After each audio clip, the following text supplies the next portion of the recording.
The crystal champagne flute slipped from my fingers, shattering against the marble floor of the Grand Ballroom at Union Station.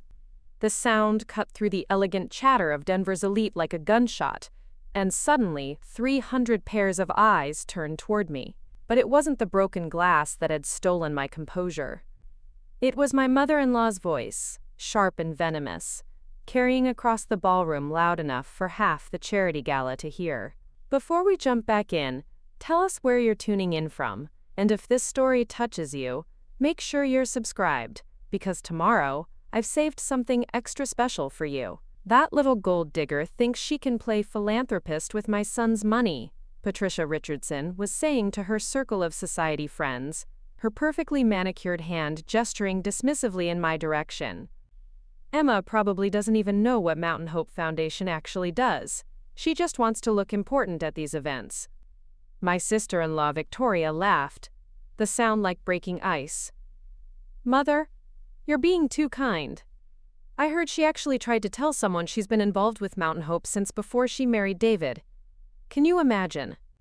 As if some waitress from Pueblo could have anything to do with Denver's most prestigious children's charity. I stood frozen in my modest black dress, the one I'd bought on sale at Nordstrom Rack, watching my husband David nod along with his family's cruel assessment. 8 years of marriage, and he still wouldn't defend me when his family chose to humiliate me in public. My cheeks burned with shame as whispers rippled through the crowd, but something deeper stirred within me. Something that had been quietly waiting for this exact moment.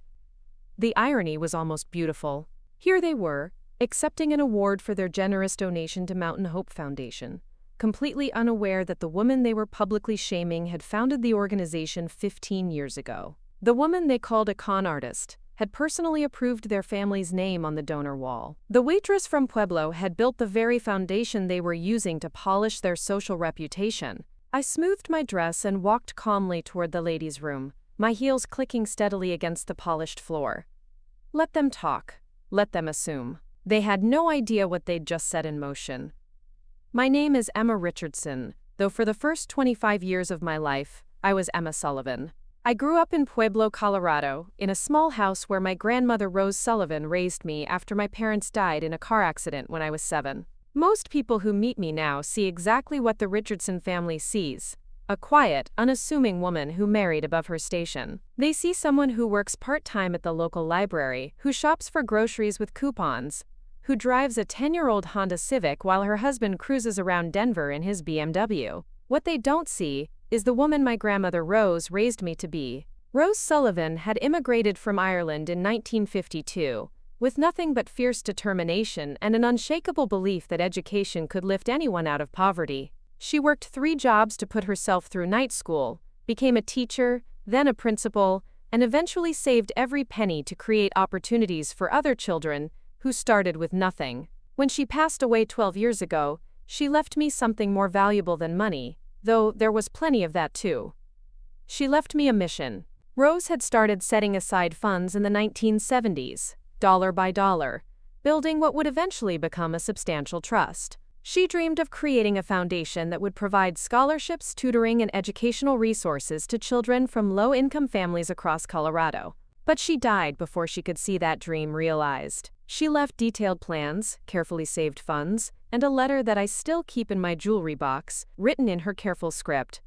Emma, my dear, the world will try to tell you that people like us don't get to help on a grand scale. Prove them wrong. I was 23 when I used Rose's trust fund and my own savings from working multiple jobs to quietly establish Mountain Hope Foundation. I wanted to honor her memory and her belief that every child deserved a chance, regardless of their zip code or their parents' bank account.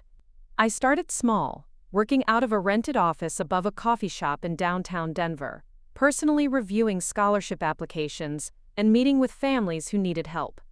Those early years were exhausting but exhilarating. I'd wake up at 5 in the morning to review grant applications before heading to my day job as a secretary at a law firm. Evenings were spent visiting schools, meeting with teachers, and slowly building relationships with other nonprofits. I deliberately kept a low profile, operating under the foundation's name rather than my own. I'd learned from watching my grandmother that the most powerful help often comes from unexpected places. and I wanted Mountain Hope to be judged by its results, not by its founder's background. By the time I met David Richardson at a charity function 5 years later, Mountain Hope had grown into one of Colorado's most respected educational nonprofits. We'd helped over 2,000 children access better schools, provided countless tutoring hours, and established reading programs in 12 school districts. The foundation was thriving, but I remained deliberately invisible, letting our program directors and board members represent us at public events. David was charming that night, genuinely interested when I mentioned my work with local charities. He was 35, successful in his family's real estate development business, and refreshingly different from the other men I'd met in Denver social circles.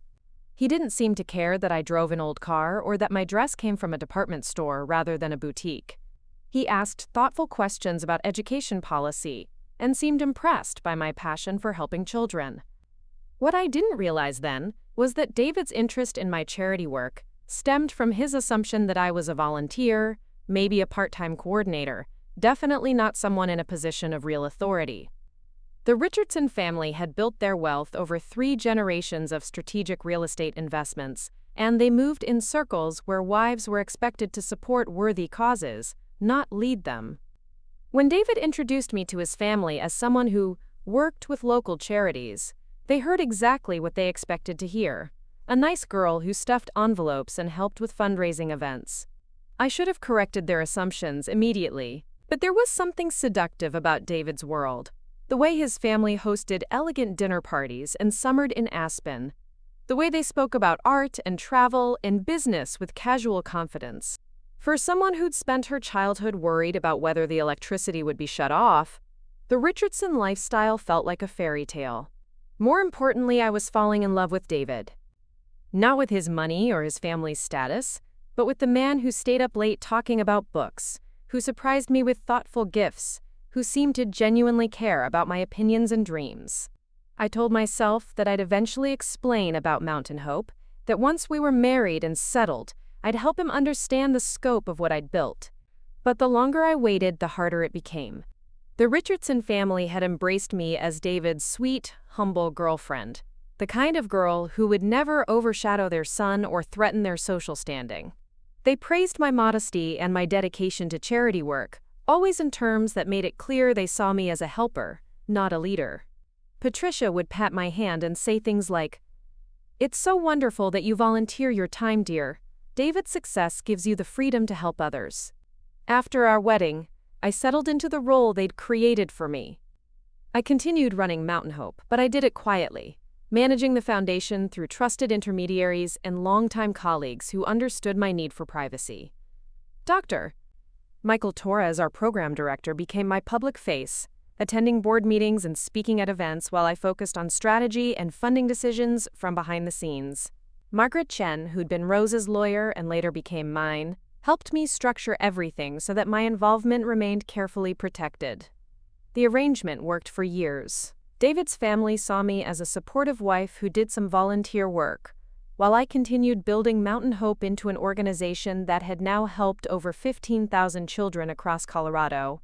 The foundation's annual budget had grown to $8 million, funded through a combination of grants, major donations, and the steady growth of Rose's original trust fund, which I'd invested wisely over the years.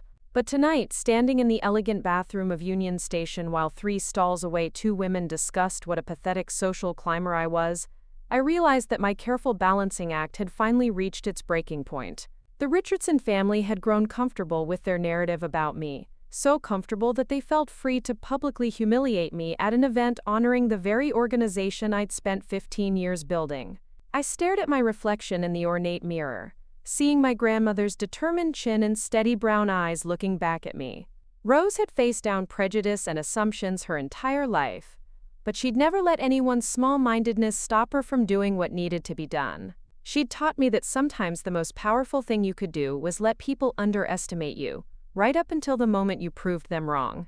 Through the bathroom door, I could hear the gentle chime that meant the evening's program was about to begin. The Richardson family would be taking their seats at their prominent table, probably still chuckling about my presumption in attending such an important event. David would be adjusting his tie and checking his watch, focused on the presentation that would recognize his family's generous contribution to Mountain Hope Foundation. None of them had any idea that in about 20 minutes I would be walking onto that stage. I'd kept the secret for 8 years, but tonight that was going to change. Margaret Chen had been warning me for months that my invisibility couldn't last forever, that eventually someone would make the connection between Emma Richardson and the mysterious primary benefactor who'd kept Mountain Hope funded since its inception. She'd been encouraging me to step forward on my own terms, to reveal my role before circumstances forced the revelation. I'd resisted because I'd grown comfortable with my double life, comfortable with the way it protected both my marriage and my work. But comfort, I was beginning to understand, was just another word for stagnation. My grandmother hadn't built her legacy by playing it safe, and I couldn't honor her memory by hiding mine. The bathroom door opened, and Victoria Richardson Hayes swept in, her designer gown rustling importantly. She paused when she saw me, her expression shifting from surprise to poorly concealed disdain. "Oh, Emma," she said, her voice dripping with false sweetness. "I hope you weren't upset by Mother's comments earlier. You know how passionate she gets about protecting David from people who might take advantage of his generous nature." I turned from the mirror to face her directly, and something in my expression must have surprised her because she took a small step backward. "Victoria," I said quietly, "what if I told you that your mother doesn't know nearly as much about my relationship with Mountain Hope Foundation as she thinks she does?" Victoria laughed, but it sounded forced. "Emma, please. We all know you help out with their little events. That's very sweet, but let's not pretend it's more than it is. Mother's just concerned because you seem to be getting a bit carried away with the importance of your volunteer work." "Volunteer work?" I repeated, testing the words. "Is that what you think this is?" "Well, what else would it be?" Victoria's voice. "Preparing and narrating this story took us a lot of time, so if you are enjoying it, subscribe to our channel. It means a lot to us. Now back to the story," sharpened with impatience. "You're not exactly in a position to be a major donor, are you? I mean, David's generous with your allowance, but let's be realistic." The casual cruelty of her assumption took my breath away. An allowance. As if my husband gave me pocket money for good behavior.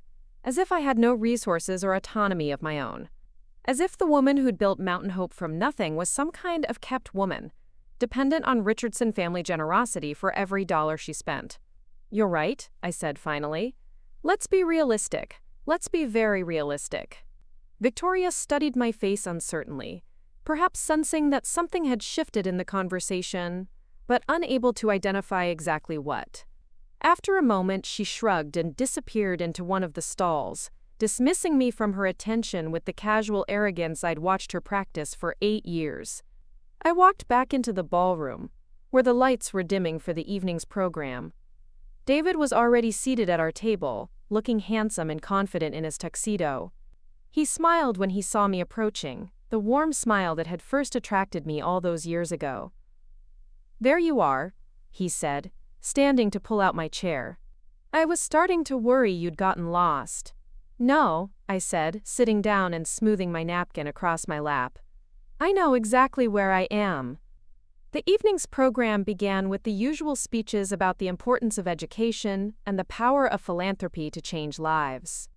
I'd heard variations of these same words at dozens of charity events over the years, usually delivered by people who wrote checks but had never spent time in the communities they claimed to serve.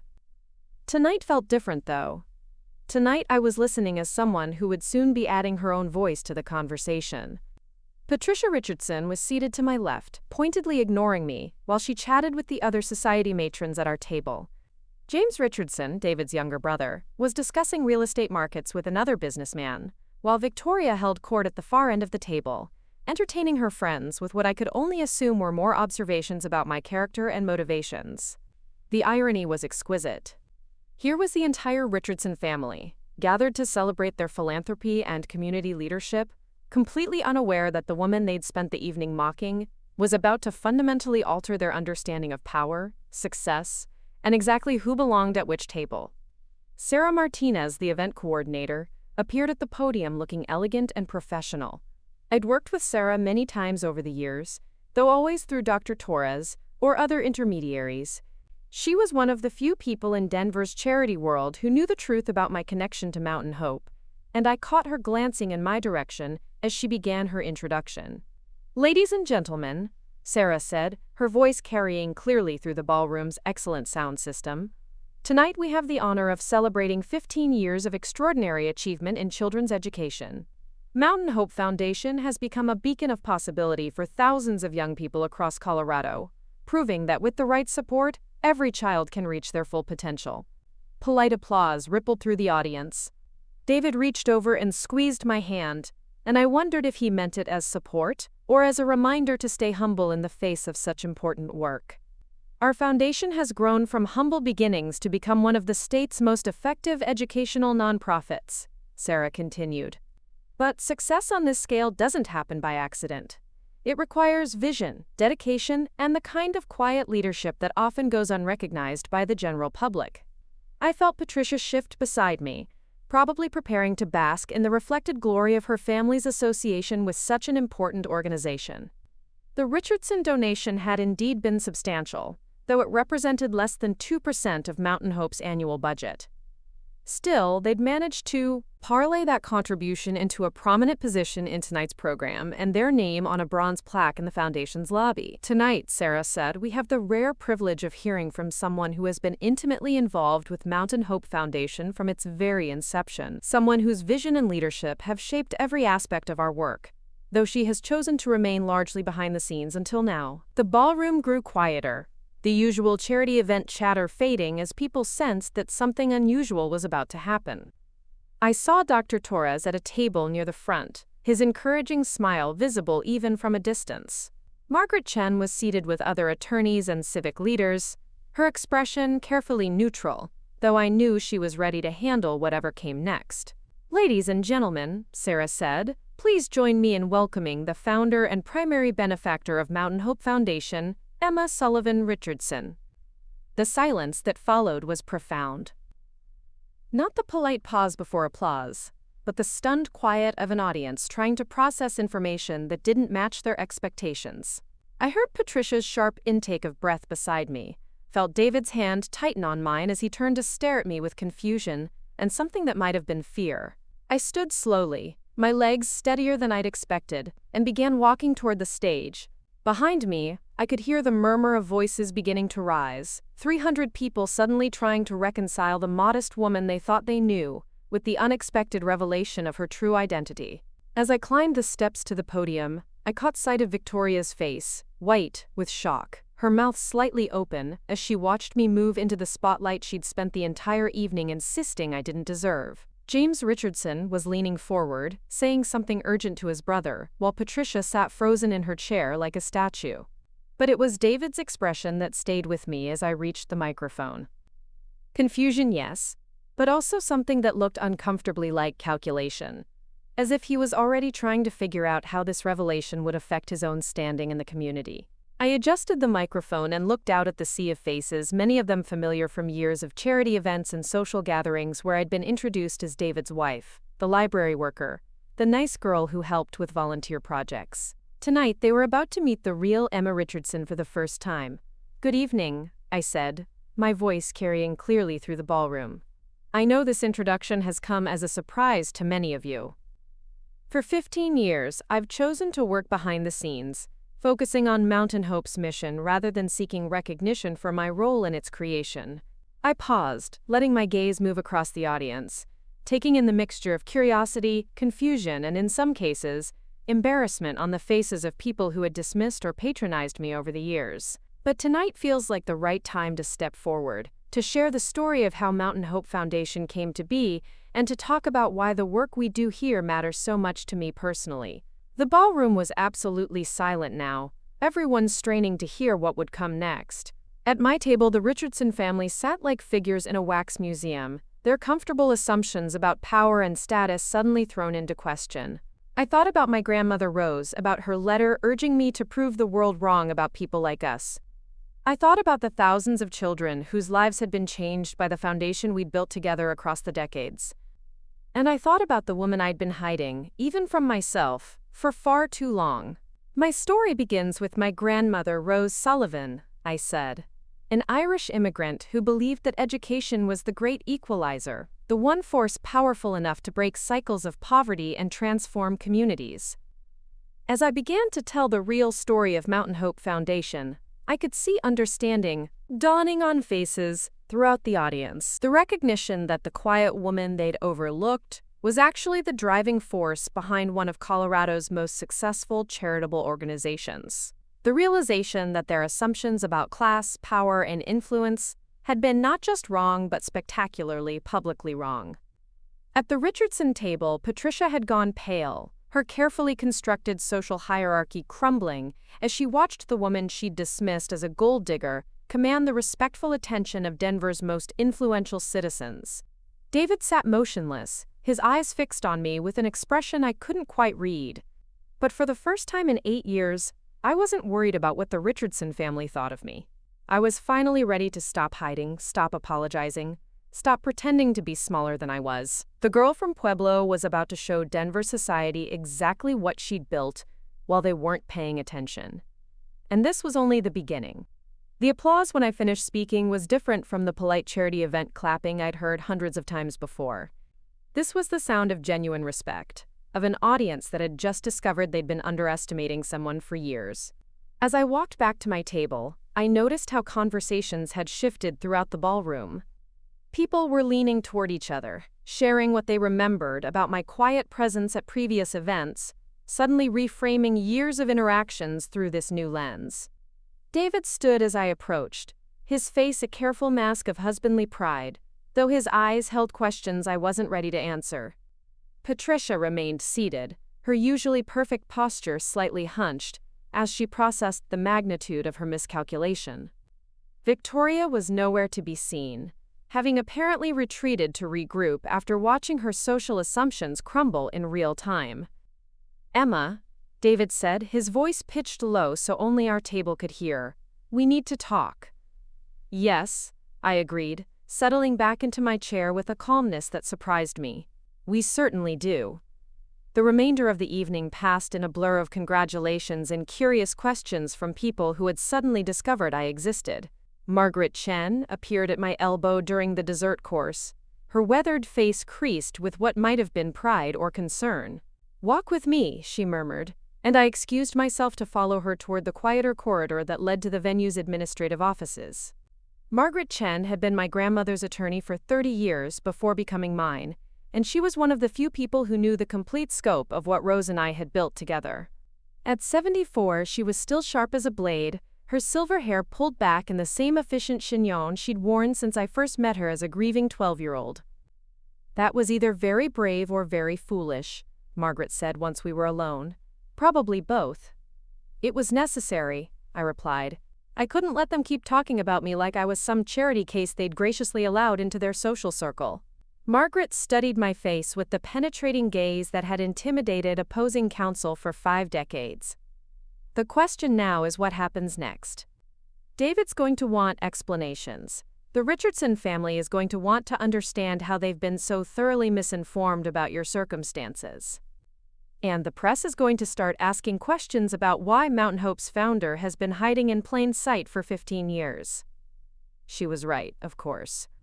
The careful balance I'd maintained between my public invisibility and my private power was about to collapse entirely.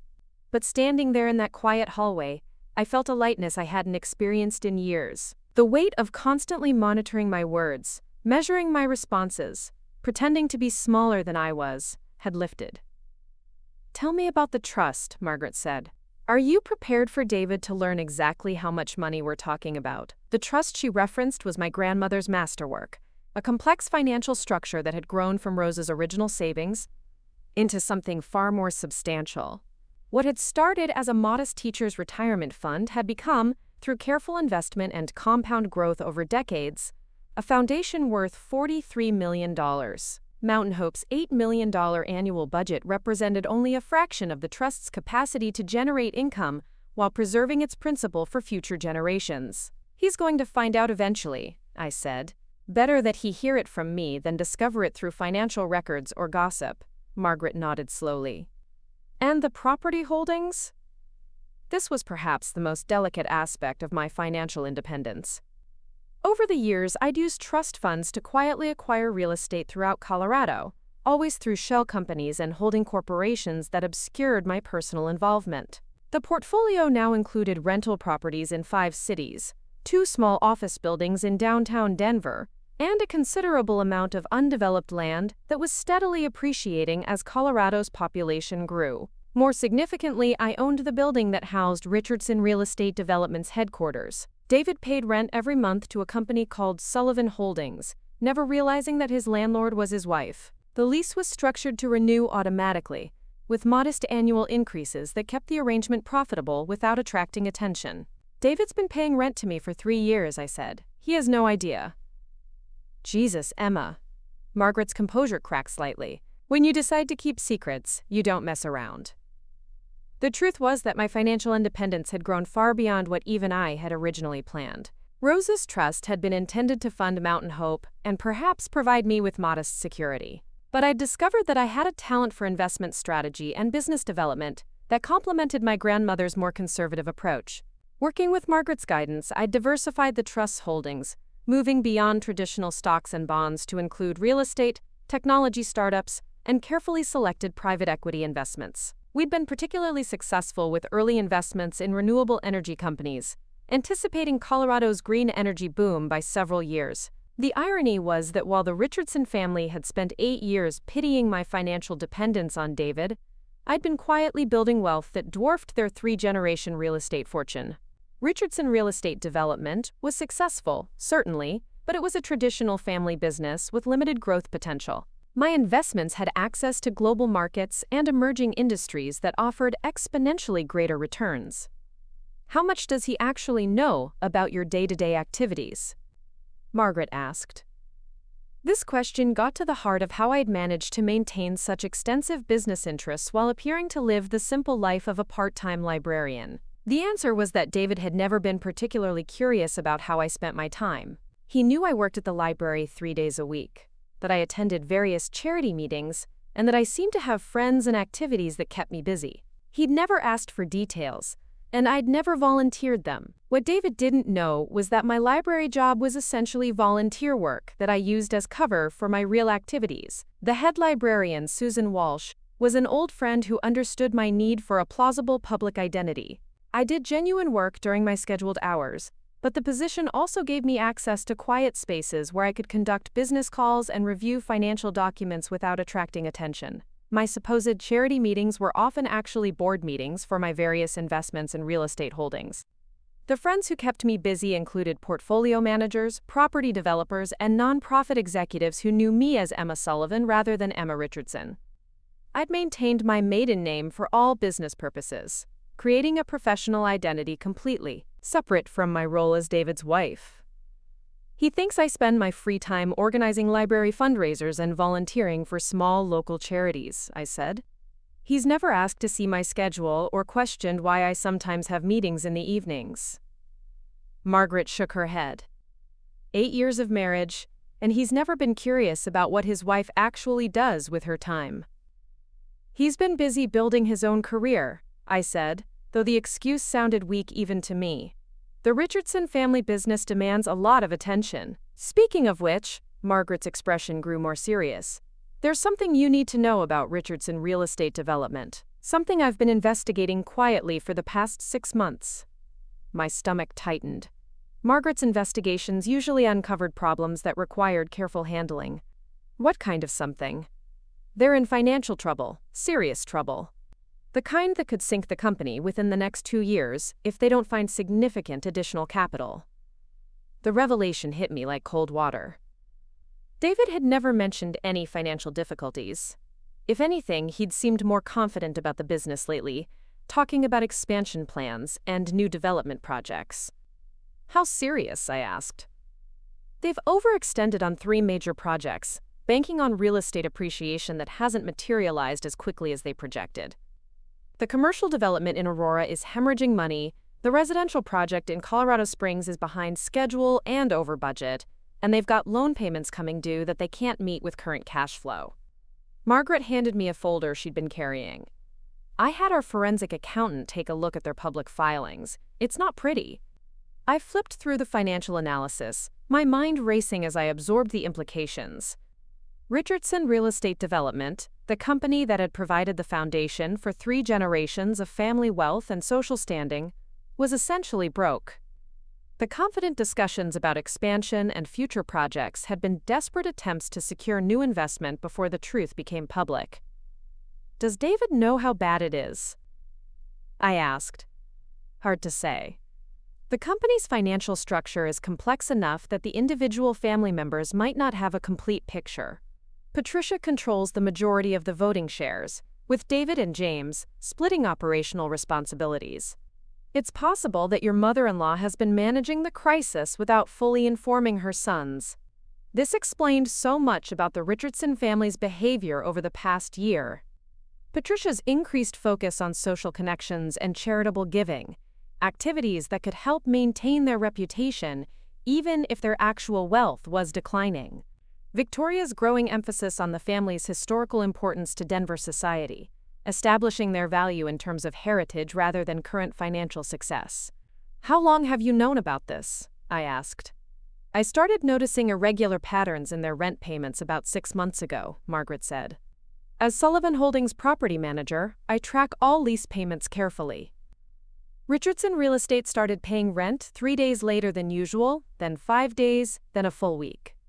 Small delays that suggested cash flow problems." Margaret's thoroughness had always impressed me, but her ability to spot financial distress through late rent payments was remarkable even by her standards. "I ordered the investigation once the pattern became clear," she continued. "If your husband's family business was failing, I wanted you to understand the implications before anyone tried to involve you in the rescue effort. Now I understood why Margaret had looked so concerned when I'd announced my intention to step forward publicly. A financially desperate family might view my newly revealed wealth as a solution to their problems rather than a source of embarrassment.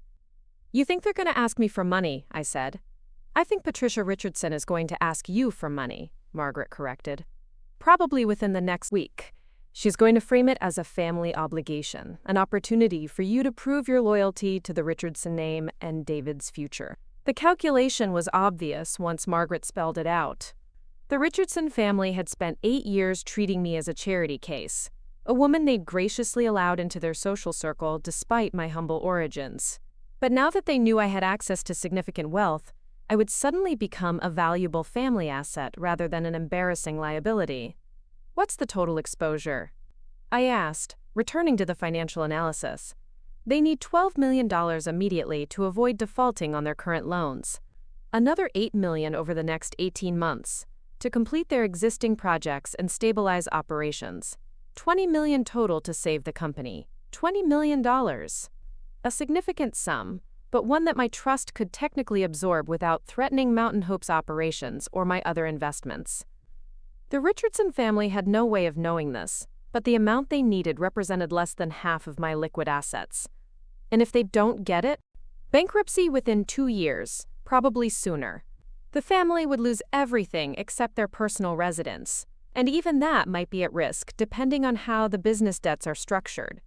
I thought about David, about the confidence he'd always carried as the heir to a successful family business, about Patricia's pride in the Richardson name and their position in Denver society, about Victoria's sense of entitlement and James's assumption that his family's wealth would always provide security. They were all about to discover that their financial foundation was built on sand, just as they'd discovered tonight that their assumptions about me had been equally unstable. "There's one more thing," Margaret said, her voice carefully neutral. "I've been tracking unusual activity in some Denver real estate circles. Word is getting around that Richardson Real Estate Development might be vulnerable to acquisition. There are at least 2 development companies circling, waiting for the right moment to make offers." "Hostile takeover? More like scavengers waiting for a carcass," Margaret said bluntly. "Once word gets out about their financial problems, they'll face pressure to sell assets quickly and at below-market prices. The family name might survive, but the business won't." We walked back toward the ballroom in thoughtful silence. The gala was winding down, with guests beginning to drift toward the coat check and valet station. Through the tall windows, I could see snow beginning to fall, dusting the streets of downtown Denver with the first serious storm of the winter. "What are you going to do?" Margaret asked as we paused at the ballroom entrance. I watched my husband across the room, deep in conversation with his brother James. David's face was animated as he gestured, probably trying to process the evening's revelations and their implications for his own understanding of our marriage. Patricia stood nearby, her expression uncharacteristically uncertain as she watched me from a distance. For 8 years, I'd accommodated their assumptions about my place in their family hierarchy. I'd played the grateful wife, the woman lucky enough to marry above her station, the charity volunteer who helped out with small local causes. I'd absorbed their condescension and subtle insults, telling myself that maintaining peace was more important than defending my dignity. But tonight had changed the fundamental dynamics of those relationships. The Richardson family now knew that their financial security was threatened while mine was robust. They'd learned that the woman they'd dismissed as insignificant was actually one of Denver's most influential philanthropists. They were about to discover that their comfortable assumptions about power, status, and family hierarchy had been completely inverted. "I'm going to listen," I said finally. "When they ask for help, and they will ask, I'm going to listen very carefully to how they frame the request. I want to understand whether they see this as an opportunity to build a genuine partnership, or just another chance to take advantage of someone they've spent 8 years underestimating." Margaret nodded approvingly. "And if it's the latter?" I thought about my grandmother Rose, about her journey from poverty to influence through education and determination, about the letter she'd left me, urging me to prove the world wrong about people like us, about the thousands of children whose lives had been changed because Rose had refused to accept other people's limitations. "Then they're about to learn what it feels like to be underestimated," I said. As I rejoined my husband and his family, I noticed how differently people were looking at me. The dismissive glances had been replaced by respectful attention. Conversations paused as I passed, not with the awkward silence of social embarrassment, but with the deference automatically accorded to influence and authority. David took my arm as we waited for our coats, his touch gentle but proprietorial in a way that suddenly annoyed me. "We have a lot to discuss," he said quietly. "Yes," I agreed. "We certainly do." The drive home through Denver's snowy streets was conducted in silence, both of us lost in our own thoughts about what tonight's revelations would mean for our marriage and our future. David's questions would have to wait until we were home, away from public scrutiny and able to speak freely about the secrets I'd been keeping. But I was no longer the woman who had left our house that evening, worried about fitting in with his family's social expectations. I was Emma Sullivan Richardson, founder of Mountain Hope Foundation, successful investor, and independent woman who had spent far too many years apologizing for her existence. The Richardson family was about to discover that they'd been living with a stranger, someone whose true identity would challenge everything they thought they knew about power, loyalty, and what it meant to belong in their world. And tomorrow, when Patricia Richardson inevitably called to arrange a private conversation about family matters and mutual support, I would be ready to show them exactly what kind of woman they'd been underestimating all these years. The snow continued to fall as we pulled into our driveway, covering the familiar landscape with a blanket of white that made everything look different, transformed by the storm into something new and unrecognizable. Just like everything else in my life was about to become. The morning after the charity gala dawned crisp and clear, the previous night's snow creating a pristine landscape that belied the storm brewing inside our Cherry Hills Village home. David had spent the ride home in contemplative silence, but I could feel questions radiating from him like heat from a furnace.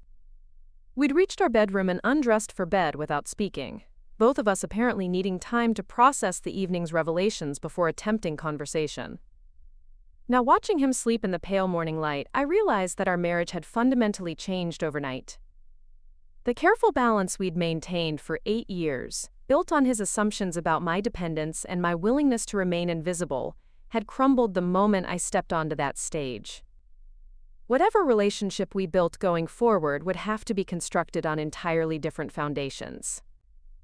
I slipped out of bed quietly and made my way to the kitchen, needing coffee and solitude to prepare for what was certain to be a difficult conversation. As I waited for the machine to brew, I noticed David's phone buzzing insistently on the counter where he'd left it the night before. The screen showed 7 missed calls from his mother, 3 from Victoria and 2 from James. The Richardson Family Crisis Management Committee was apparently assembling early. My own phone showed a different pattern of communication. Margaret Chen had sent a text at 6:30. Available for emergency consultation if needed. The next 48 hours will be critical. Dr. Michael Torres from Mountain Hope had forwarded several congratulatory messages from board members and community leaders who'd attended the gala. Sarah Martinez had sent photos from the event, including several shots of me at the podium that captured the audience's rapt attention. But the message that interested me most came from an unexpected source: Helen Bradford, a prominent Denver socialite who'd been seated near the Richardson family table during my speech. Helen moved in the highest circles of the city's charity world, serving on multiple nonprofit boards and wielding considerable influence over philanthropic priorities. Her text was brief but intriguing. "Emma, I'd like to speak with you privately about some mutual interests. Are you available for lunch today?" Helen Bradford had never shown any interest in speaking with me privately before last night. Our previous interactions had been limited to polite charity event small talk, the kind of surface-level conversation that acknowledged my presence without suggesting any real social connection. Her sudden desire for a private meeting suggested that my revelation had shifted not just how the Richardson family saw me, but how Denver's entire philanthropic community understood my role and influence. I was responding to Helen's message when David appeared in the kitchen, looking rumpled and tired. He moved slowly, like a man still processing a hangover, though he'd drunk very little at the gala. "Coffee smells good," he said, settling onto one of the bar stools that faced the kitchen island where I was standing. "Your phone's been busy," I said, nodding toward the device, still buzzing with incoming messages. "Your family seems eager to talk." David glanced at the phone but made no move to pick it up. "I imagine they are. Emma, we need to discuss what happened last night." "Yes," I agreed, pouring him a cup of coffee and sliding it across the granite counter. "We do." For a moment, we studied each other across the kitchen island, like negotiators assessing their opposite number, before beginning a complex bargaining session. The morning light streaming through our large windows illuminated David's face, highlighting the confusion and something that might have been betrayal in his expression. "How long?" he asked finally. "How long what? How long have you been lying to me about who you are?" The question stung because it carried just enough truth to feel like an accusation. I had been lying, or at least actively concealing the truth, about the scope of my financial independence and professional accomplishments. But I'd also been responding to assumptions that David and his family had made about me, assumptions they'd never bothered to question or verify. "I founded Mountain Hope 2 years before we met," I said carefully. "I never lied about my involvement with children's charities. You and your family simply assumed that my involvement was limited to volunteer work. Come on, Emma, don't play semantic games with me. You let us believe you were financially dependent on my family. You let my mother give you advice about managing household budgets while you were sitting on millions of dollars. This was true, and the memory of Patricia's condescending lectures about coupon clipping and smart shopping suddenly felt unbearably humiliating. Not because I'd been poor, but because I'd allowed myself to be treated as if poverty were a character flaw that needed correction through Richardson family guidance. "Your mother never asked about my financial situation," I replied. "She made assumptions and I didn't correct them. There's a difference." "Is there?" "Because from where I'm sitting it looks like deliberate deception. Were you laughing at us this whole time? Poor stupid David and his family, thinking they were helping the little charity worker when she was actually richer than all of us combined?" The hurt in his voice surprised me. I'd expected anger, confusion, perhaps even calculation, as he tried to figure out how my revelation affected his own prospects. But genuine emotional pain suggested that David's feelings for me might run deeper than I'd realized, that discovering my independence felt like a personal betrayal, rather than just a doorway strategic complication. "I wasn't laughing at you," I said quietly. "I was protecting myself." "From what?" From exactly this conversation. From having you question whether I married you for love or for your family's social standing. From wondering whether your feelings for me would change if you knew I didn't need your financial security. David was quiet for a long moment, rotating his coffee cup slowly between his hands. Did you think I was that shallow? I didn't know. I was 28 when we met. You were 35. You'd dated plenty of women from prominent Denver families, women who shared your background and social expectations. I wasn't sure how you'd react to discovering that the humble girl from Pueblo was actually your financial equal. More than equal, apparently. Yes, more than equal. The admission hung between us like a challenge. David's phone continued buzzing, but he ignored it, apparently focused on understanding how fundamentally our relationship had been altered by last night's revelation. "Tell me about the money," he said finally. "How much are we talking about?" I considered how much detail to provide, how much truth our marriage could absorb in a single conversation. Margaret Chen's warnings about the Richardson family's financial desperation echoed in my mind, making me cautious about revealing the full scope of my resources. "The trust my grandmother left me has grown considerably over the years," I said. "I've been fortunate with investments." That's not an answer. It's enough to ensure that Mountain Hope Foundation can continue operating indefinitely. Enough to provide me with complete financial independence. Enough that I'll never need to depend on anyone else for security. David processed this information with the kind of careful attention he usually reserved for complex real estate deals. I could almost see him calculating implications, running scenarios, trying to understand how this knowledge changed his own position and prospects. "The house," he said suddenly. "Our mortgage payments. Have you been contributing more than you let on?" This was a more complicated question than he realized. The house in Cherry Hills Village was indeed expensive, far beyond what David's income alone could comfortably support. But I hadn't secretly contributed to the mortgage payments. Instead, I'd arranged for him to receive a promotion and salary increase 3 years earlier, through carefully orchestrated business connections. One of my investment holdings had a partnership with a commercial development company that frequently worked with Richardson Real Estate Development. Through that connection, I'd been able to steer several lucrative projects toward David's company, projects that had enhanced his reputation and earning potential without him ever realizing that his wife had been instrumental in creating those opportunities. "The mortgage is entirely your responsibility," I said truthfully. "I've never made a payment." "But you could have." All this time, watching me stress about real estate markets and interest rates, and whether we could afford to remodel the kitchen, you could have just written a check. Yes, I could have. Why didn't you? Because I'd learned from watching my grandmother that financial independence was meaningless if you used it to enable other people's dependence. Because I'd wanted David to maintain his sense of masculine achievement and responsibility. Because I'd been afraid that offering to pay would reveal my secret and change the dynamics of our relationship in ways I wasn't prepared to handle. "Because you never asked for help," I said instead, "and because I thought you needed to feel capable of providing for our family." "Our family?"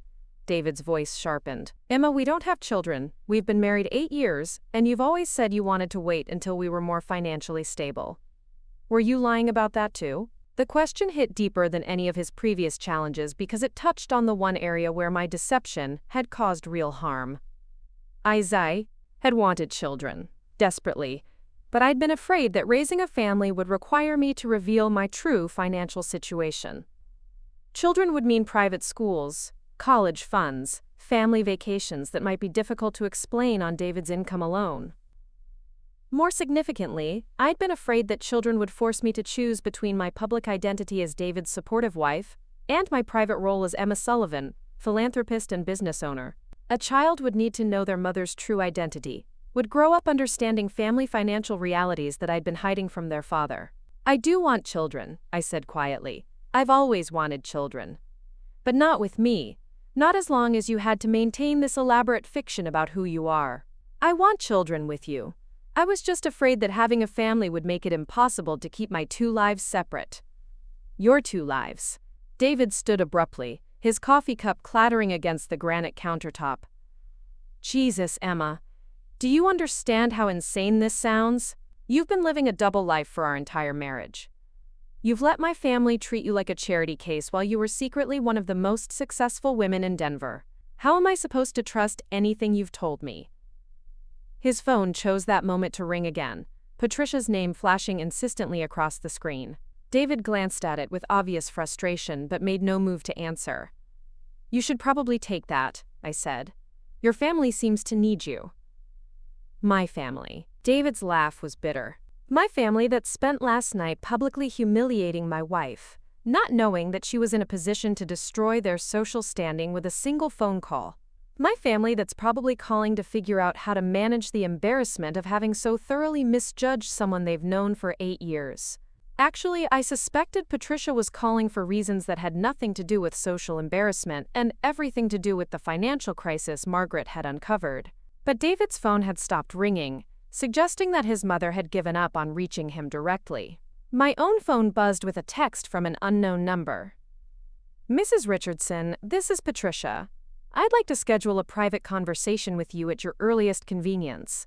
There are family matters we should discuss." The message was followed immediately by another. "Perhaps you could join me for lunch today. I have some thoughts about how we might move forward together." I showed the messages to David, watching his expression shift from confusion to understanding to something that looked like dread. "She knows," he said. "Knows what?" "About the company. About the financial problems. Mother's been keeping James and me in the dark about how bad things have gotten, but if she's reaching out to you directly, it means she's desperate." This was the opening I'd been waiting for. The confirmation that the Richardson family's interest in me had indeed shifted from social disdain to financial calculation. "What financial problems?" I asked, keeping my voice carefully neutral. David ran his hands through his hair, suddenly looking older than his 43 years. "Richardson Real Estate Development is in trouble. Has been for months, maybe longer. Mother's been handling the crisis management, but the numbers don't add up anymore. We've overextended on several major projects and the cash flow isn't sufficient to cover our loan obligations." "How serious is it?" "Serious enough that we might have to consider selling assets or bringing in outside investors. Serious enough that the family business my grandfather built might not survive another 2 years." I listened with sympathy while calculating exactly how much of this information David actually possessed, versus how much he was inferring from his mother's sudden interest in cultivating a relationship with me. "And your mother thinks I might be able to help?" "My mother thinks you might be our salvation. A wealthy daughter-in-law who could inject capital into the family business and save the Richardson name from financial ruin." David's assessment was probably accurate, but it underestimated the sophistication of Patricia's approach.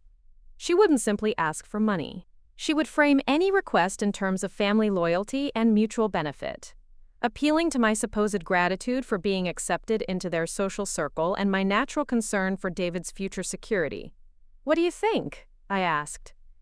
David was quiet for a long moment, staring out the kitchen window at our snow-covered backyard.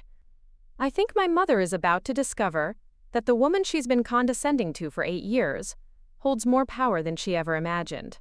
And I think she's going to hate every minute of whatever conversation you're about to have. Are you asking me to help save your family's business?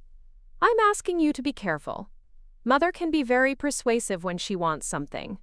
And she's had 8 years to observe your character and figure out which emotional buttons to push. She's going to appeal to your loyalty to me, your gratitude to the family, and your desire to protect your social standing in Denver." This analysis suggested that David understood his mother's manipulative capabilities better than I'd given him credit for. It also indicated that he was genuinely concerned about my welfare rather than simply calculating how to leverage my resources for his family's benefit. "What would you do?" I asked. "If you were in my position?" "I'd remember that the Richardson family has spent 8 years treating you like an outsider who should be grateful for their acceptance. I'd think carefully about whether saving our business would create a genuine partnership or just a more sophisticated form of exploitation." His honesty surprised me. I'd expected David to advocate for his family's interests, to pressure me to help regardless of how I'd been treated. Instead, he seemed to be warning me about exactly the kind of manipulation Margaret had predicted. "And what about us?" I asked. "What happens to our marriage if I decide not to help?" "I don't know. I'm still trying to figure out what our marriage has been up until now. Everything I thought I knew about you, about us, about the balance of power in our relationship turns out to have been completely wrong. David's phone buzzed again, this time with a text from James. Mother wants family meeting at 2 p.m., says it's urgent. She's been trying to reach you all morning. They're assembling the troops, I observed. Looks like it. Emma, I need to ask you something directly. Okay. If my family's business fails, if we lose everything and have to start over, would you still want to be married to me? The question revealed more vulnerability than I'd seen from David in years. Beneath his successful businessman exterior, he was genuinely afraid that my feelings for him had been influenced by his family's wealth and social standing, just as he now worried that his feelings for me had been shaped by assumptions about my dependence and gratitude. David, I fell in love with you before I knew anything about your family's money. I married you despite your family's attitude toward me, not because of their social position. If you lost everything tomorrow and had to start over as a middle-class real estate agent, I'd still want to be your wife. Relief flickered across his face, quickly replaced by something that might have been guilt. I wish I could say the same thing with confidence, he admitted. I wish I could promise that learning about your independence doesn't change how I feel about our relationship. But I honestly don't know. I'm gonna need time to process this, to figure out who we are to each other, now that all the assumptions have been stripped away. His honesty was painful but necessary. We were both going to have to rediscover our relationship without the comfortable lies and misconceptions that had shaped our marriage for 8 years. My phone rang, interrupting the fragile moment of understanding we'd been building. Helen Bradford's name appeared on the screen, reminding me that the Richardson family drama was only one part of the complex situation I now faced. I should take this, I said. Emma? Helen's cultured voice carried clearly through the phone's speaker. I hope I'm not calling too early? Not at all, thank you for reaching out. I was hoping we could meet for lunch today. There are some exciting opportunities I'd like to discuss with you, now that we all understand your true role in Denver's philanthropic community. David raised his eyebrows at Helen's phrasing, clearly recognizing that last night's revelation had implications far beyond our family dynamics. I'd be delighted, I said. Shall we say 1 o'clock at the Brown Palace? Perfect. I'm looking forward to our conversation. After I hung up, David studied my face with new interest. Helen Bradford wants to have lunch with you. Apparently so. Emma. Helen Bradford chairs the Denver Community Foundation's board of directors. She controls millions of dollars in charitable giving and has influence over every major nonprofit in the city. She's never shown any interest in you before. I know who Helen Bradford is. If she's reaching out to you now, it means she sees you as a peer rather than just someone's wife. That's a fundamental shift in how Denver's power structure is going to view you going forward. David was right, and the implications were staggering. For 8 years, I'd been excluded from the real conversations that shaped Denver's philanthropic priorities. Dismissed as a nice woman who helped with small local charities. But Helen Bradford's invitation suggested that my status in the community had changed overnight, that I was now being recognized as someone with the resources and influence to shape major charitable initiatives. Your mother wants a family meeting at 2 o'clock, I said, changing the subject back to more immediate concerns. Are you going to attend? That depends. Are you planning to tell them about our conversation this morning? About my concerns regarding how I've been treated, and what kind of partnership they're actually offering? David considered this carefully. I think I'm going to let them make their pitch first. Let them reveal their true intentions before showing my hand. And then we'll see whether the Richardson family is capable of treating you as an equal partner, or whether they're just looking for a more sophisticated way to take advantage of your generosity. I kissed him gently, the first moment of genuine intimacy we'd shared since last night's revelation. Thank you for warning me about your mother's approach. Thank you for being honest about the money, finally. As David headed upstairs to shower and prepare for what was certain to be a difficult family meeting, I sat alone in our kitchen and considered the strategic position I now occupied. The Richardson family needed my financial resources to survive, but they had no idea how extensive those resources actually were.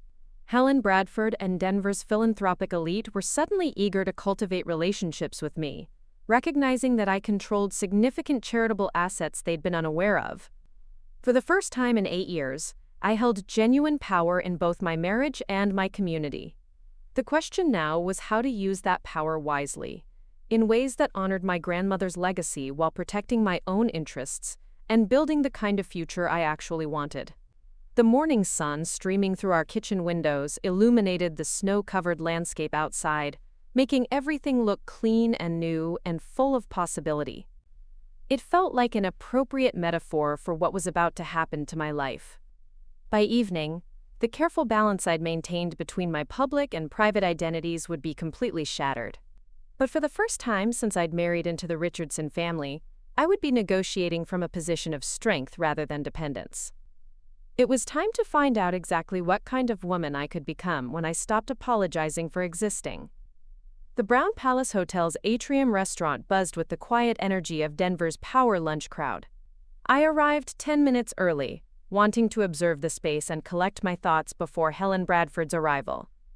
The hostess led me to a corner table with excellent sightlines, the kind of seating arrangement that suggested Helen had specifically requested privacy for our conversation. I'd chosen my outfit carefully, trading my usual understated style for something that reflected my new position in Denver's social hierarchy. The navy Armani suit had been hanging in my closet for 2 years, purchased for a Mountain Hope board meeting that had ultimately been conducted via video conference. Today felt like the appropriate occasion to finally wear clothing that matched my actual influence rather than my cultivated image. Helen Bradford arrived precisely at 1 o'clock, moving through the restaurant with the confidence of someone accustomed to deference. At 62, she was an elegant woman whose silver hair and pearl necklace conveyed both wealth and authority. I'd observed her at dozens of charity events over the years, always from a distance, always as someone's wife rather than as a peer. "Emma," she said, extending her hand with genuine warmth. "Thank you for making time on such short notice." "Helen, the pleasure is entirely mine." As we settled into our seats, I noticed how other diners glanced in our direction with curiosity. Helen Bradford's presence at any table automatically elevated its significance, and her choice to lunch with me would be noted and discussed throughout Denver's charity circuit by evening. "I must confess," Helen said once we'd ordered, "I feel rather foolish about how long it's taken me to recognize your true role in our community. Last night's revelation was quite illuminating." "I've preferred to work behind the scenes," I replied carefully. "Mountain Hope's mission has always been more important to me than personal recognition." "An admirable approach, but one that has apparently cost you the acknowledgement you deserve. 15 years of extraordinary leadership, and most of us had no idea you were the driving force behind one of Colorado's most successful educational nonprofits." Helen's tone carried genuine respect rather than the patronizing warmth I'd grown accustomed to from Denver's social elite. The difference was subtle but unmistakable, and it confirmed that my status in the community had fundamentally shifted overnight. "Tell me about the Foundation's current priorities," Helen continued.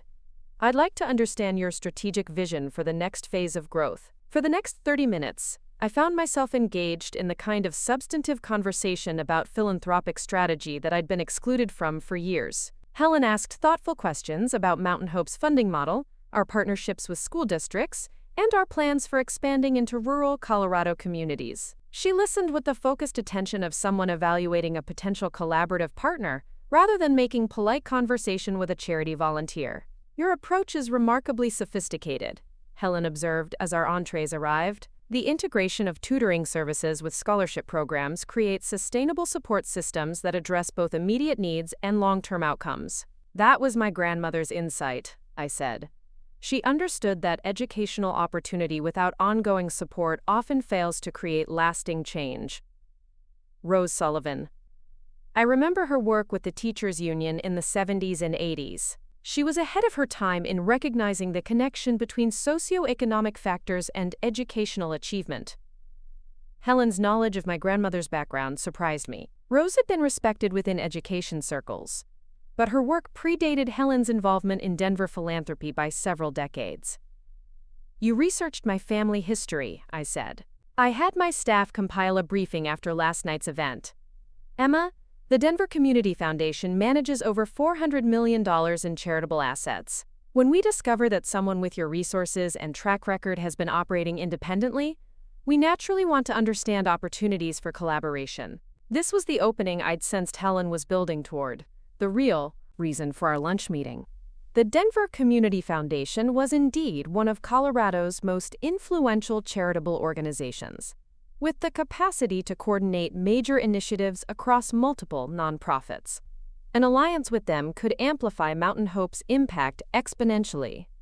"What kind of collaboration are you envisioning?" I asked. "We're launching a statewide education initiative next year, focusing on rural and underserved communities. The project will require $25 million over 5 years, coordinating the efforts of 12 different nonprofits. We'd like Mountain Hope to serve as the lead organization for K-12 programming. $25 million. The scope of Helen's proposal was breathtaking, representing nearly triple Mountain Hope's current annual budget. Leading such an initiative would establish my foundation as Colorado's premier educational nonprofit, while providing resources to help tens of thousands of additional children. "That's an ambitious undertaking," I said. "It requires a leader with both vision and proven execution capabilities. Your track record with Mountain Hope demonstrates exactly the kind of strategic thinking we need. More importantly, your personal investment in the mission ensures the kind of long-term commitment that major initiatives require." Helen was offering me something I'd never expected to receive: recognition as a peer among Colorado's most influential philanthropists. The position she described would place me at the center of the state's educational policy discussions, working directly with government officials, university presidents, and corporate leaders to shape systemic change. "The foundation would need to undergo some structural changes," Helen continued. "Greater transparency in governance, expanded board representation, more formal reporting requirements. The Denver Community Foundation has fiduciary responsibilities that require detailed oversight of our partner organizations." This was the practical consideration I'd been waiting for. Accepting Helen's proposal would mean exposing Mountain Hope's financial structure to external scrutiny, revealing the extent of my personal investment in the organization and my broader financial capabilities. "How much transparency are we discussing?" I asked. "Complete financial disclosure, including funding sources, investment strategies, and donor information. Our partner organizations must operate with absolute transparency to maintain public trust and regulatory compliance." Complete financial disclosure would mean revealing not just my role as Mountain Hope's founder, but the sophisticated investment structure that had grown my grandmother's trust into a multi-million-dollar portfolio. It would expose my real estate holdings, my business investments, and the carefully constructed financial independence I'd been protecting for years. "That's a significant commitment," I said. "It is, but the opportunities are equally significant. Emma, we estimate that the statewide initiative could impact over 50,000 children during its first 5 years of operation. The model we develop in Colorado could be replicated in other states, potentially influencing national education policy." Helen's vision was compelling, offering the chance to honor my grandmother's legacy on a scale that Rose herself had never imagined possible. But it would also require me to step fully into the public eye, abandoning the careful invisibility that had protected my privacy and my marriage for so many years. "I'd need time to consider the implications," I said. "Of course. But Emma, I should mention that there are other organizations interested in leading this initiative. Your revelation last night has certainly elevated Mountain Hope's profile, but the Denver Community Foundation will move forward with or without your participation." The gentle pressure in Helen's words was unmistakable. She was offering me an extraordinary opportunity, but she was also making it clear that the offer wouldn't remain open indefinitely. Other nonprofits were undoubtedly lobbying for the leadership position, and my window for accepting might be limited. "When do you need a decision?" I asked. "Our board meets next Friday to finalize partner selections. I'd need your answer by Wednesday to include Mountain Hope in our recommendations. 1 week to decide whether to embrace a public role that would transform both my foundation and my personal identity. 1 week to determine whether I was ready to abandon the protective invisibility I'd cultivated since my marriage to David." As we finished lunch, Helen shifted the conversation to more personal topics, clearly attempting to understand the woman behind Mountain Hope's success. "I imagine last night's revelation created some interesting dynamics at home," she said with carefully neutral curiosity. "My husband has been very supportive of my charitable work," I replied diplomatically. "Of course. David Richardson has always struck me as a progressive man. I'm sure he's proud to see you receiving the recognition you deserve. Helen's phrasing suggested she understood exactly how the Richardson family had perceived my role until last night, and her diplomatic language indicated that Denver's social elite were already discussing the implications of my transformation from invisible wife to influential philanthropist. The Richardson family has always been generous supporters of community causes, I said, maintaining the fiction of family harmony while privately wondering how much longer such pretenses would be sustainable. Indeed, Patricia mentioned at last night's event that the family is exploring expanded philanthropic commitments. She seemed quite interested in Mountain Hope's upcoming initiatives. This was news to me. Patricia had spent the evening dismissing my connection to Mountain Hope, but apparently she'd been making different statements to other prominent community members. The contradiction suggested that my mother-in-law was already adjusting her public narrative to account for changed circumstances. I'm sure Patricia is eager to support worthy causes, I said carefully. She certainly gave that impression. In fact, she mentioned that the Richardson family might be interested in establishing a more formal partnership with Mountain Hope, possibly through a significant capital contribution. Helen's information confirmed Margaret Chen's prediction that Patricia would attempt to leverage the family's financial crisis into an opportunity for closer association with my foundation. But Patricia's approach was more sophisticated than I'd anticipated, apparently involving public statements about philanthropic expansion that would make it difficult for me to refuse family involvement without seeming ungrateful or vindictive. That's very generous of her to consider, I said. It would certainly strengthen Mountain Hope's position for the statewide initiative. Major family foundations often prefer to partner with organizations that have demonstrated broad community support, including backing from established Denver families. The implication was clear. Richardson family involvement could enhance Mountain Hope's credibility with other potential funders, while my rejection of that involvement might raise questions about my foundation's community relationships.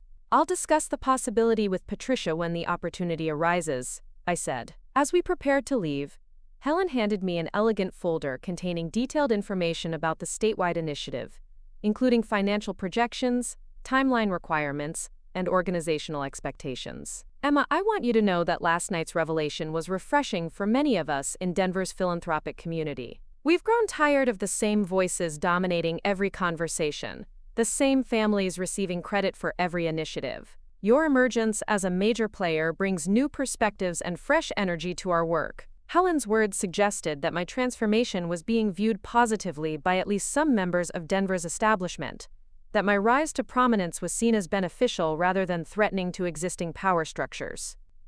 I appreciate your confidence in Mountain Hope's capabilities, I said. It's confidence in your capabilities. The foundation's success reflects your vision and leadership. Don't let anyone convince you otherwise. As I drove home through Denver's tree-lined streets, I reflected on how dramatically my position had changed in less than 24 hours. Helen Bradford's offer represented everything I'd worked toward for 15 years: recognition, resources, and the opportunity to impact educational policy on a statewide scale. But accepting would require abandoning the careful privacy that had protected both my marriage and my independence. More immediately, I needed to prepare for the Richardson family meeting that David had mentioned, where Patricia would undoubtedly attempt to position the family's financial crisis as an opportunity for collaborative philanthropy. Helen's information about Patricia's public statements suggested that my mother-in-law was already laying groundwork for a sophisticated manipulation campaign. I arrived home to find David pacing in our living room, his expression tense with anxiety. "How was lunch with Helen Bradford?" he asked, illuminating. She offered Mountain Hope the opportunity to lead a $25 million statewide education initiative. David's eyes widened. $25 million? Over 5 years. It would triple our current operations and establish Mountain Hope as Colorado's premier educational nonprofit. That's incredible, Emma. That's the kind of recognition you've deserved for years. His genuine enthusiasm surprised me. Despite his confusion about our marriage, David seemed genuinely proud of my professional success. "There's a complication," I continued. "Helen mentioned that your mother has been telling people the Richardson family is interested in establishing a formal partnership with Mountain Hope, possibly involving a significant capital contribution." David's expression shifted from enthusiasm to concern.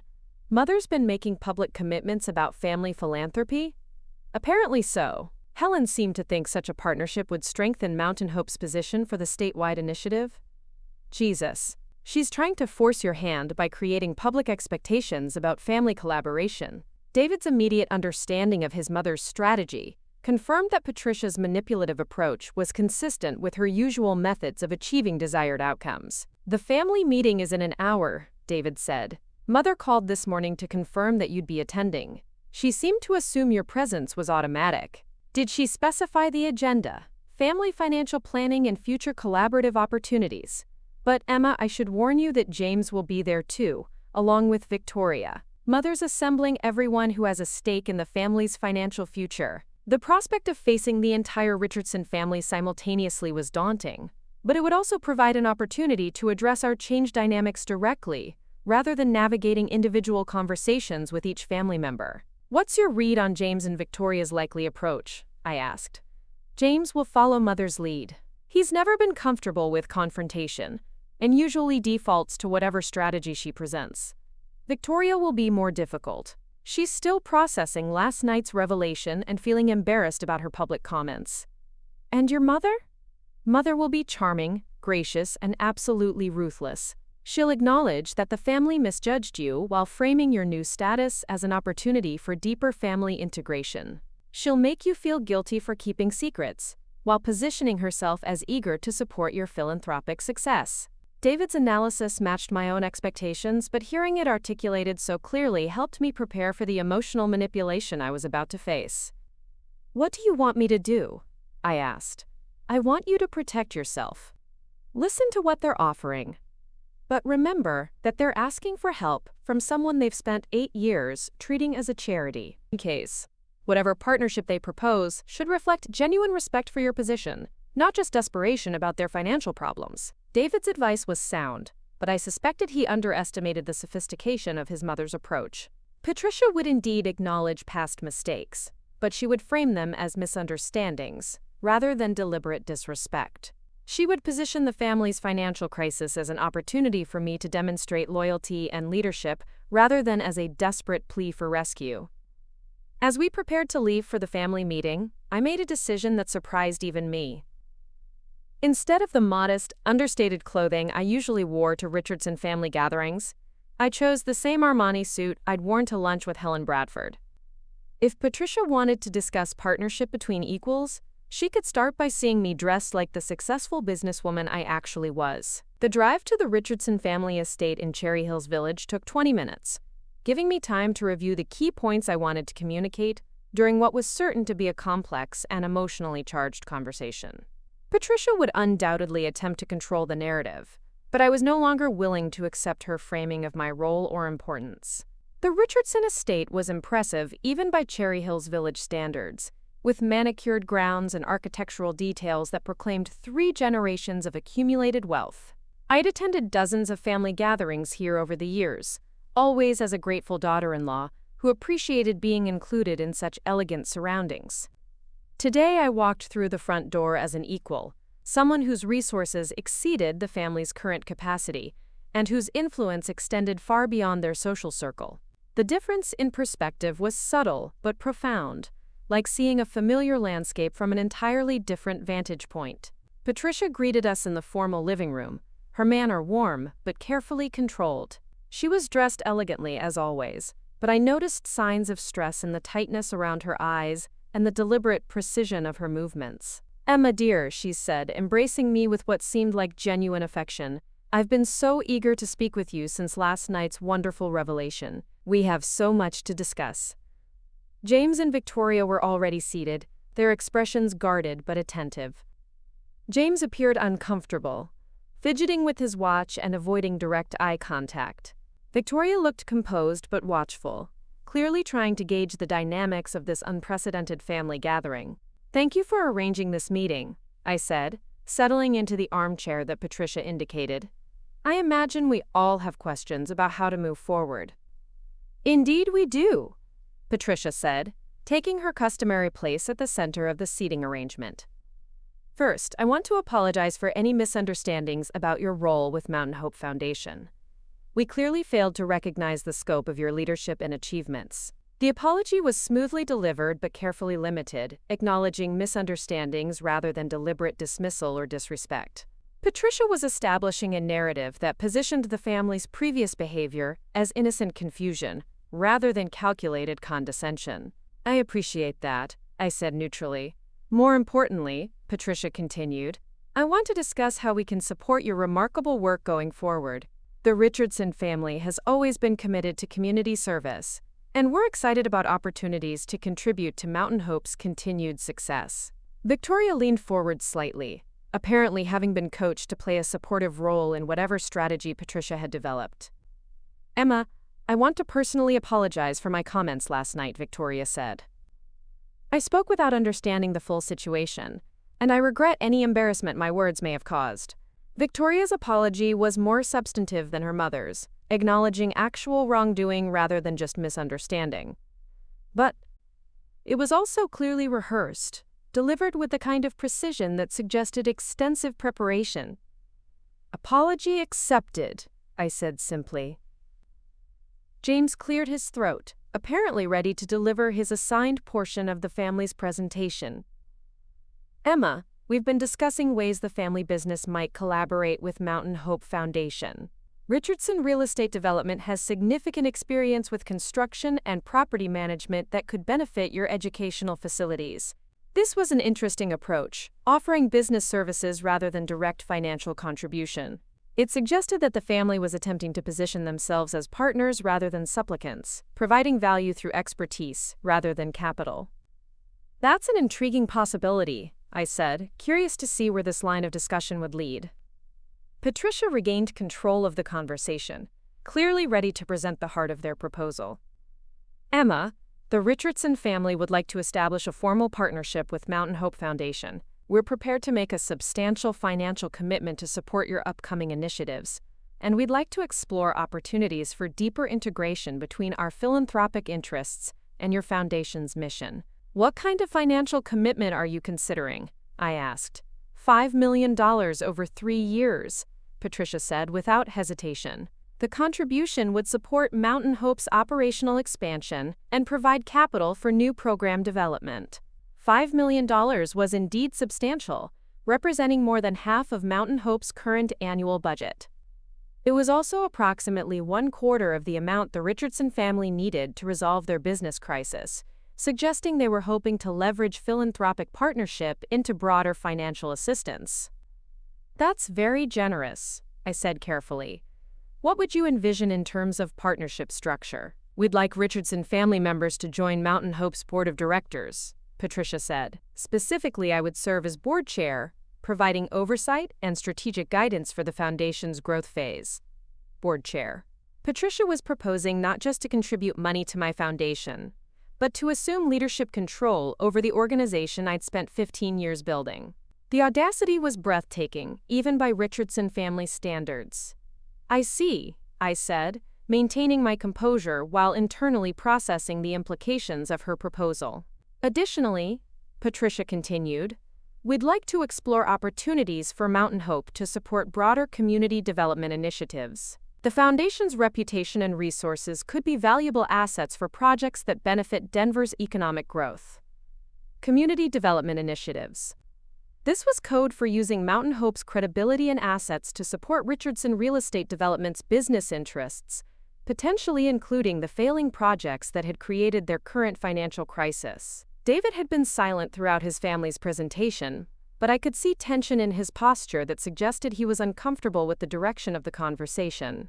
Patricia, I said finally, these are significant proposals that would fundamentally change Mountain Hope's structure and mission. I'd need time to consider the implications carefully. Of course, dear, but I should mention that we've already begun discussing these possibilities with other community leaders. Helen Bradford expressed particular interest in Richardson family involvement when I spoke with her at last night's event. There it was, the gentle pressure that Helen had mentioned during our lunch.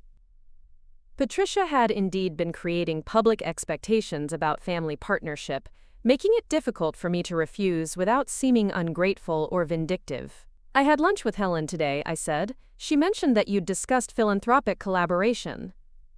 Patricia's eyes sharpened with interest. How lovely. I hope she conveyed our enthusiasm for supporting Mountain Hope's important work. She did.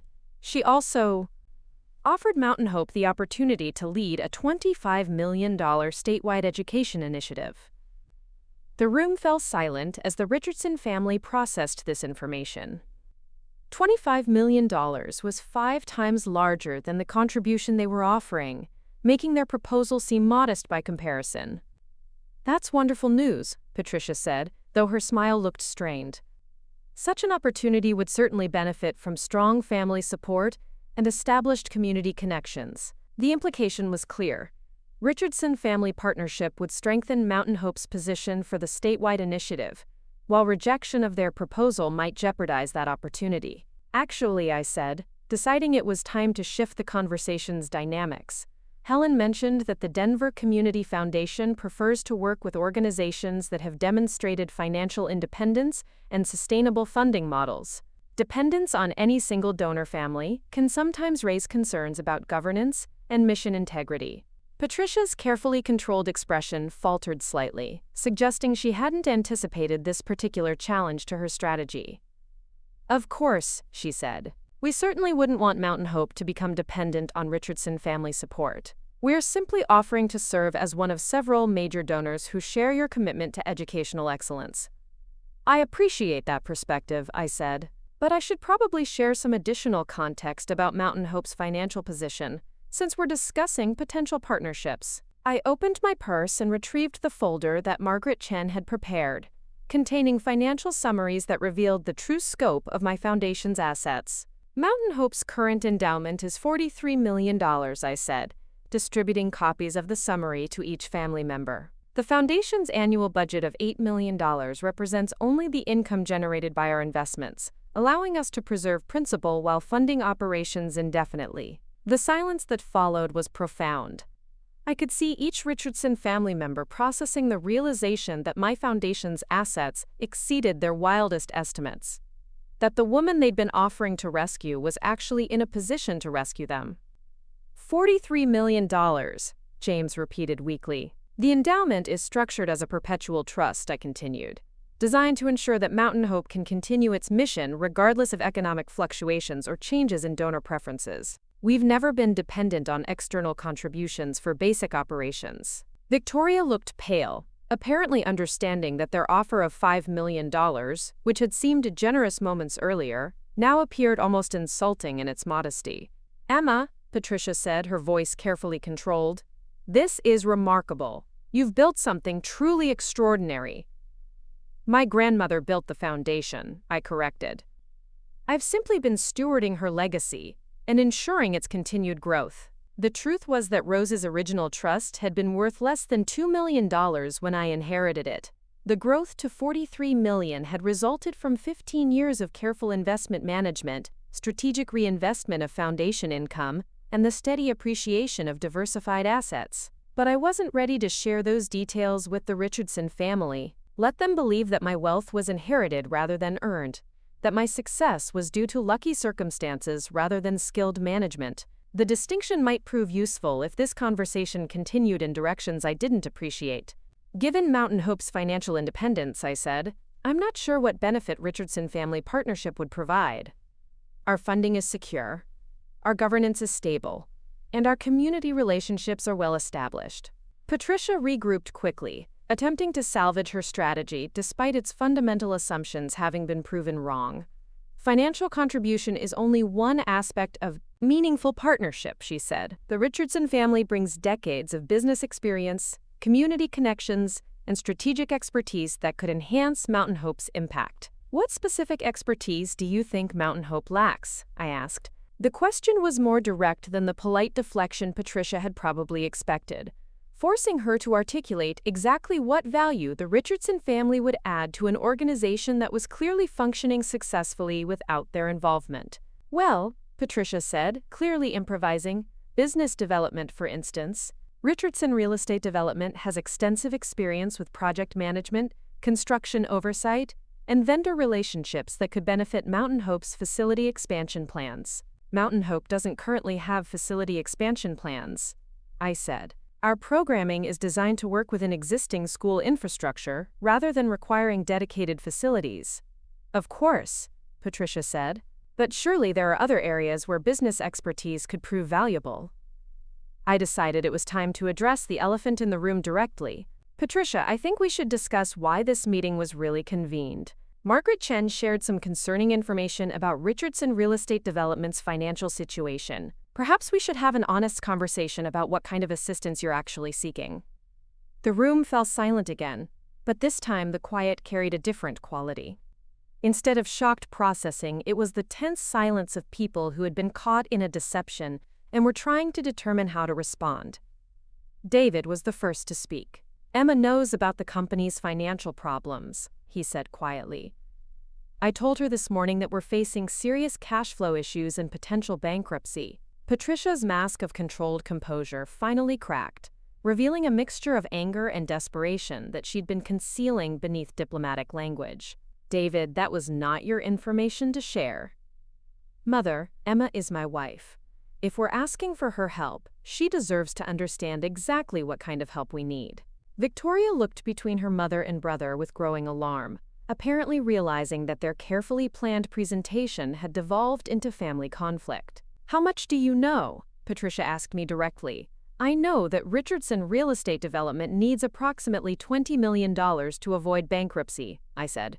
I know that your supposed philanthropic partnership proposal was actually a request for financial rescue, disguised as charitable collaboration.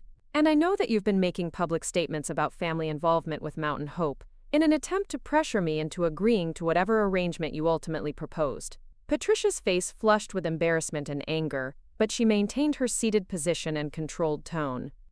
Emma, our family has faced some temporary financial challenges, but that doesn't diminish our genuine interest in supporting your important work. Temporary financial challenges, I repeated. Patricia, your company is 3 months away from defaulting on its primary loans. Your current projects are bleeding money, and there's no realistic prospect of completing them without massive additional investment. This isn't a temporary setback, it's a financial catastrophe.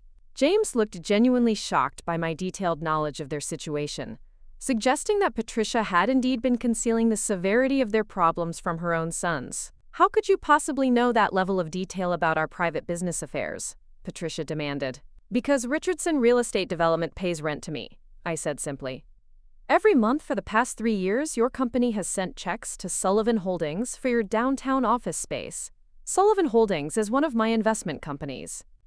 The revelation landed like a physical blow. Patricia actually swayed slightly in her chair, while Victoria made a small gasping sound. James just stared, at me with his mouth slightly open. You're our landlord, David said, though his tone suggested he was confirming something incredible rather than expressing surprise. I'm your landlord. I've been monitoring your rent payments, which have become increasingly late over the past 6 months. When the delays reached a full week, I had Margaret Chen investigate your company's financial stability to protect my real estate investment. Jesus Christ, James whispered. Margaret's investigation revealed that Richardson Real Estate Development is essentially insolvent, I continued. Your family's wealth is largely illusory, based on property values and business assets that are heavily leveraged against loans you can't service with current income. Patricia had gone very pale, apparently realizing that her strategy of manipulation and emotional pressure was being deployed against someone who possessed complete information about her family's actual circumstances. What do you want? She asked finally, her voice stripped of its earlier diplomatic warmth. I want honesty, I said. I want acknowledgement that this meeting was convened because you need my financial assistance to save your family's business. I want recognition that your previous treatment of me was disrespectful and based on false assumptions about my circumstances. And I want a genuine apology for 8 years of condescension and dismissal. Patricia sat quietly for a long moment, apparently weighing her options and realizing that she had very few remaining. You're right, she said finally. We asked you here because we need your help. Richardson Real Estate Development is facing bankruptcy, and we hoped that your foundation's resources might provide a solution to our problems. And the partnership proposal was a way of framing financial assistance as collaborative philanthropy rather than charity. We thought it would be easier for everyone if we could position the arrangement as mutually beneficial rather than one-sided rescue. And your treatment of me over the past 8 years, Patricia's voice became very small, was unforgivable. We treated you as if you were fortunate to be included in our family, rather than recognizing that we were fortunate to have you. We assumed that your modest lifestyle and quiet demeanor indicated limited capabilities, rather than deliberate choice. It was the closest thing to a genuine apology I'd ever received from Patricia Richardson, and the admission seemed to cost her considerable effort. "Thank you," I said simply. "So what happens now?" Victoria asked, speaking for the first time since her scripted apology. I looked around the room at the 4 people who had shaped 8 years of my married life through their assumptions, expectations, and casual cruelty.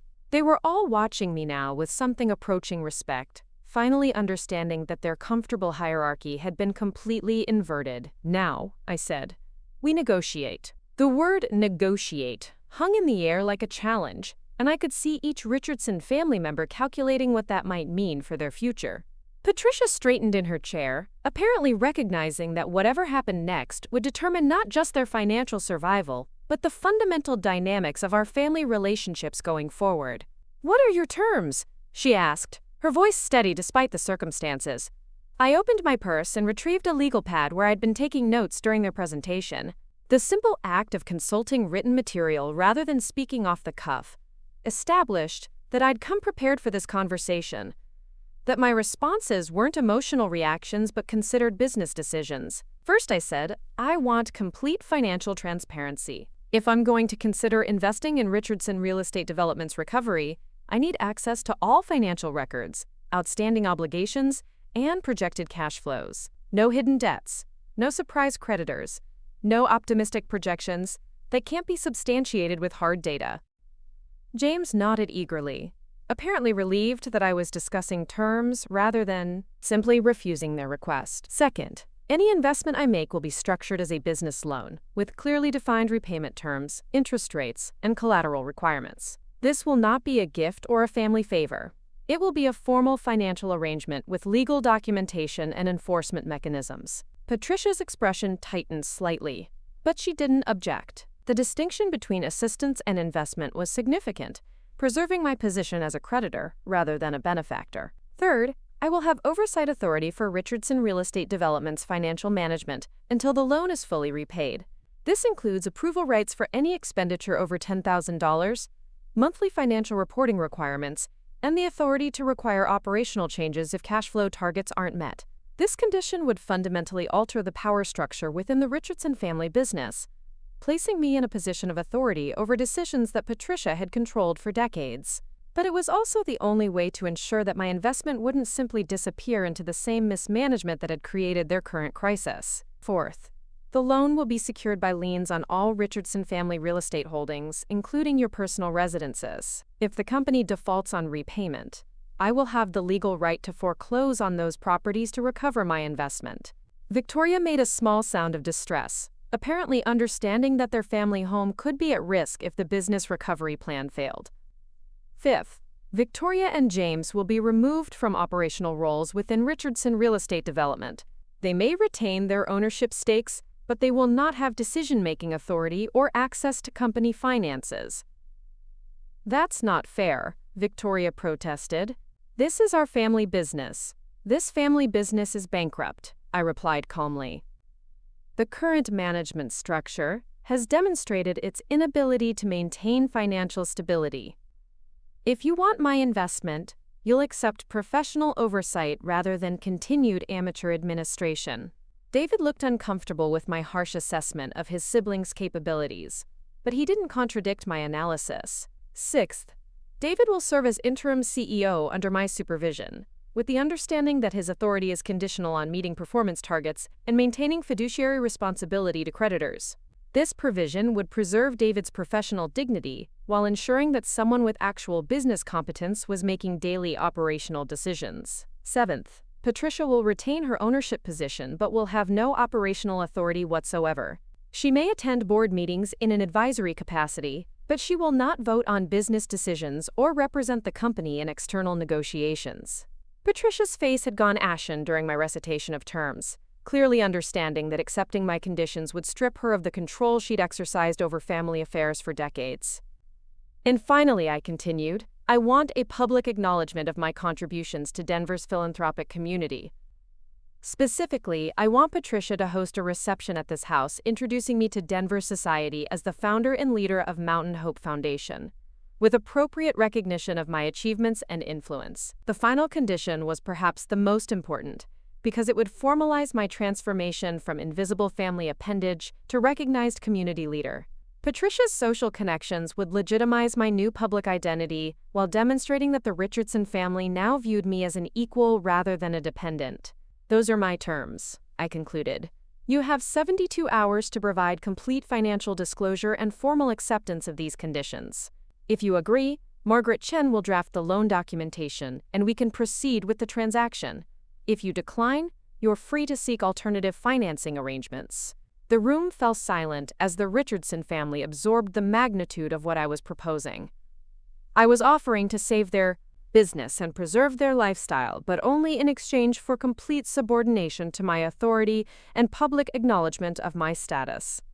Patricia was the first to speak, her voice carefully controlled but strained. Emma, these terms would fundamentally alter our family's business structure and social relationships. You're asking us to accept conditions that amount to a complete power transfer. I'm offering to invest $20 million in a failing business, I corrected. The terms reflect the risk I'm accepting and the authority I'll need to protect that investment. If you think these conditions are unreasonable, you're welcome to approach other potential investors and see what terms they offer. The threat was implicit but clear. No conventional lender would provide $20 million to Richardson Real Estate Development without even more stringent conditions, and most would simply refuse the loan entirely given the company's current financial position. What about interest rates? James asked, apparently trying to assess the financial implications of my proposal. 7% annually, which is below market rate for unsecured business loans but reflects the additional oversight and collateral protections I'm requiring. 7% was indeed generous given their circumstances, but it was also structured to ensure that the Richardson family could realistically service the debt without creating additional financial stress. How long would we have to repay the loan? David asked. 7 years, with the option to prepay without penalty if your financial situation improves. The monthly payments would be approximately $300,000, which should be manageable if the business is operated efficiently. I could see David performing mental calculations, apparently recognizing that $300,000 monthly was substantial but achievable if Richardson Real Estate Development focused on completing existing projects rather than pursuing new expansions. And if we can't meet the payment schedule? Victoria asked. Then I would exercise my foreclosure rights and assume ownership of the collateral properties. But that outcome would benefit no one, so I'm motivated to help ensure the business succeeds under the new management structure. Patricia stood and walked to the large window overlooking the estate's gardens, apparently needing time to process the complete reversal of power dynamics that my proposal represented. You're asking me to give up control of the business my husband built, she said without turning around. I'm asking you to accept oversight from someone who can prevent its collapse, I replied. Your husband built a successful company, but the current management has driven it to the brink of bankruptcy. Continued independence isn't really an option at this point. And the social reception you mentioned would be scheduled within 30 days of the loan closing. 200 guests, including Helen Bradford, Dr. Torres, and other leaders from Denver's philanthropic community. You would introduce me as someone whose contributions to education and community development deserve recognition and support. The reception would serve multiple purposes, establishing my public identity while demonstrating Richardson family endorsement of my new status. It would also create networking opportunities that could benefit both Mountain Hope Foundation and my other business interests. Patricia returned to her seat, her expression showing the strain of processing what amounted to a complete restructuring of her family's financial and social relationships. I need to discuss these terms with our attorney, she said finally. Of course. But I should mention that Margaret Chen has already reviewed Richardson Real Estate Development's public filings and prepared preliminary loan documentation. We're ready to proceed quickly if you decide to accept my proposal. The revelation that I'd been preparing for this negotiation in advance clearly surprised them, though it shouldn't have. Anyone with my resources and business experience would naturally conduct due diligence before considering a major investment. You planned this, Victoria said accusingly.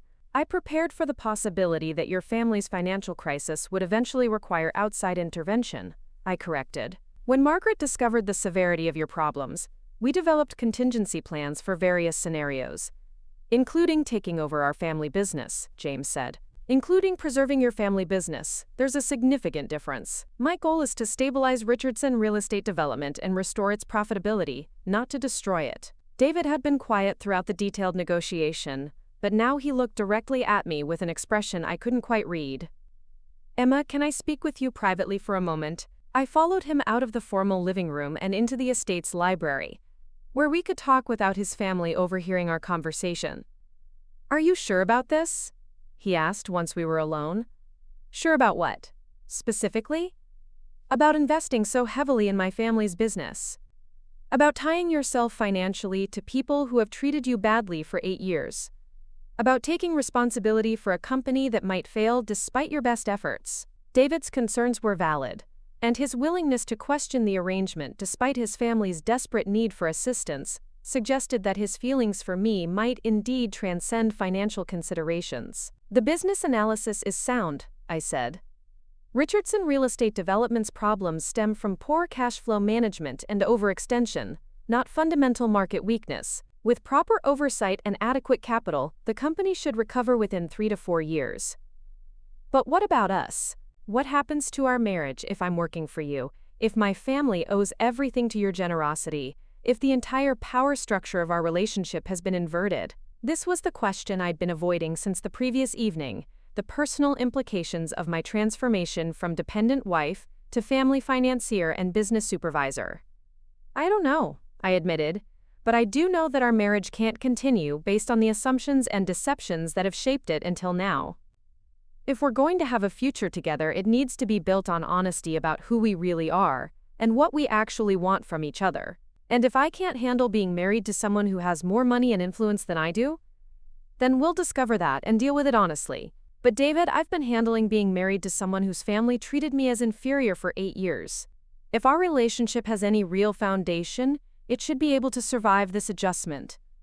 David was quiet for a moment, apparently weighing the implications of what I'd said. I want to try, he said finally. I want to find out who we can be to each other without all the pretense and misunderstanding.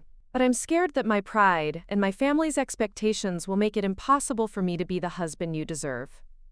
Then we'll work on it together. But David, I need you to understand that I'm not going to continue hiding who I am or apologizing for my success. If you can't celebrate my achievements rather than feeling threatened by them, then our marriage probably can't survive regardless of financial arrangements. I understand. And Emma, for what it's worth, I'm proud of what you've built with Mountain Hope. I'm proud to be married to someone who's accomplished so much while dealing with my family's ignorance and prejudice. We returned to the living room, where Patricia, Victoria, and James were engaged in intense whispered conversation that stopped abruptly when we appeared.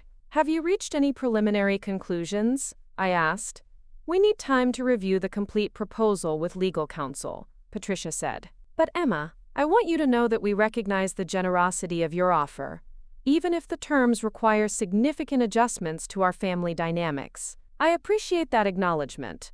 Margaret Chen will be available to answer any questions your attorney might have about the loan documentation or oversight provisions. As David and I prepared to leave, Victoria approached me with obvious discomfort. Emma, I want to apologize again for my behavior last night and over the years. I realize now that my comments were based on ignorance and prejudice, rather than actual knowledge of your circumstances or character. Victoria's second apology seemed more genuine than her earlier scripted version, suggesting that the afternoon's revelations had genuinely altered her understanding of our relationship. Thank you, Victoria. I hope we can build a more honest relationship going forward. I'd like that too. The drive home was conducted in contemplative silence, both David and I apparently needing time to process what had just occurred. I'd essentially offered to become the Richardson family's financial savior, but only on terms that would completely reverse the power dynamics that had shaped 8 years of marriage. "Do you think they'll accept?" David asked as we pulled into our driveway. "Yes, but not immediately. Patricia will consult with their attorney, explore alternative financing options, and spend at least 24 hours trying to figure out ways to modify my terms. But ultimately, they don't have any better choices. And if they do accept, then we begin the complicated process of rebuilding both a business and a family on completely different foundations." That evening, as I prepared dinner in our kitchen, I reflected on how drastically my life had changed in less than 48 hours. The carefully maintained balance between my public invisibility and private authority had collapsed entirely, replaced by a new reality where my capabilities and resources were fully visible to everyone around me. My phone rang as I was setting the table, Helen Bradford's name appearing on the screen. "Emma, I hope I'm not calling at an inconvenient time." "Not at all, Helen. What can I do for you?" I wanted to follow up on our lunch conversation. "Have you had an opportunity to consider the Denver Community Foundation's proposal?" "I've been giving it serious thought. The statewide initiative represents exactly the kind of impact my grandmother would have wanted Mountain Hope to achieve." "Wonderful. I should mention that our board is meeting tomorrow evening to finalize partner selections. If you're interested in proceeding, I'd need your preliminary acceptance by tomorrow afternoon." Helen's timeline was aggressive, but it also reflected the competitive nature of major philanthropic initiatives. Other organizations were undoubtedly lobbying for the leadership position, and delaying my response could cost Mountain Hope the opportunity entirely. "I'm prepared to accept the partnership," I said, making the decision as I spoke. "Mountain Hope Foundation would be honored to lead the statewide education initiative." "That's excellent news. Emma, I should also mention that there's been considerable interest in your emergence as a major philanthropic leader. The Denver Post has asked to schedule an interview about Mountain Hope's work, and Colorado Public Radio wants to feature you in their upcoming series on innovative nonprofit leadership." Media attention was inevitable given the scope of my transformation, but it would also formalize my transition from private individual to public figure. Once I began giving interviews about Mountain Hope's work, there would be no possibility of returning to anonymity. "I'd be happy to speak with both organizations," I said. "Mountain Hope's mission deserves broader public understanding." "Excellent. I'll have my staff coordinate the interviews for next week." "And Emma, congratulations on stepping into the recognition you've deserved for so long." After hanging up, I found David in his home office, reviewing financial documents that I recognized as Richardson Real Estate Development's recent quarterly reports.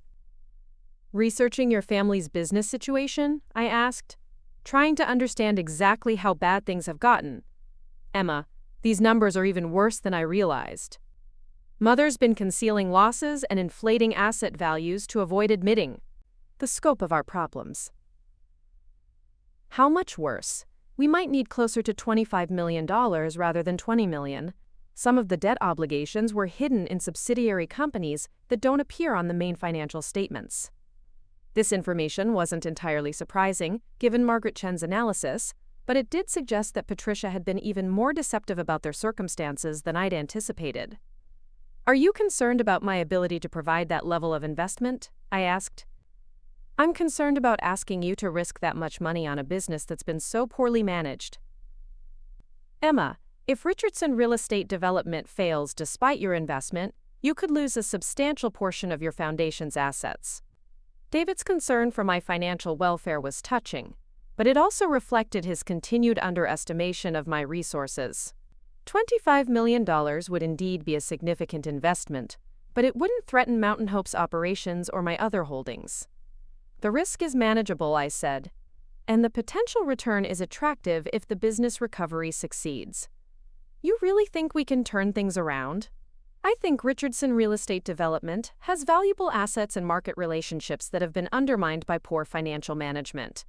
With adequate capital and professional oversight, the company should be able to return to profitability within 2 years." David studied the financial reports for another moment before closing the folder. "Emma, I need to ask you something personal." "Okay. If we do this, if my family accepts your terms, and I end up working for you instead of independently building my own career, will you still respect me as a husband and partner?" The question revealed deeper insecurities than I'd realized David was carrying. His identity had been built around being the successful son of a prominent family, the businessman who provided for his wife's needs and social position. Learning that his wife was actually wealthier and more successful than he was had apparently shaken his sense of masculine achievement. David, I've respected you as a husband and partner for 8 years, while you thought I was financially dependent on you.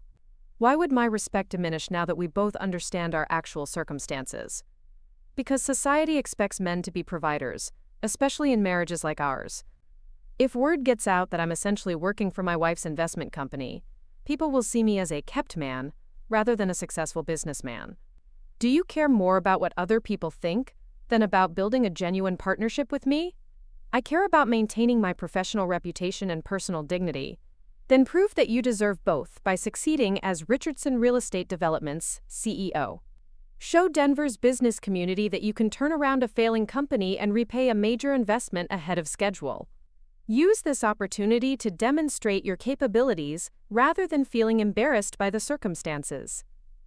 David considered this perspective for a moment. You really think I can do it? I think you have the skills and knowledge necessary to succeed if you're willing to accept guidance and work within a structured oversight framework. But David, I need you to understand that I'm making this investment primarily as a business decision, not as a favor to you or your family. I understand. And Emma, I want you to hold me to the same standards you'd apply to any other business partner. If I'm not performing adequately, I want you to replace me rather than tolerating poor results for personal reasons.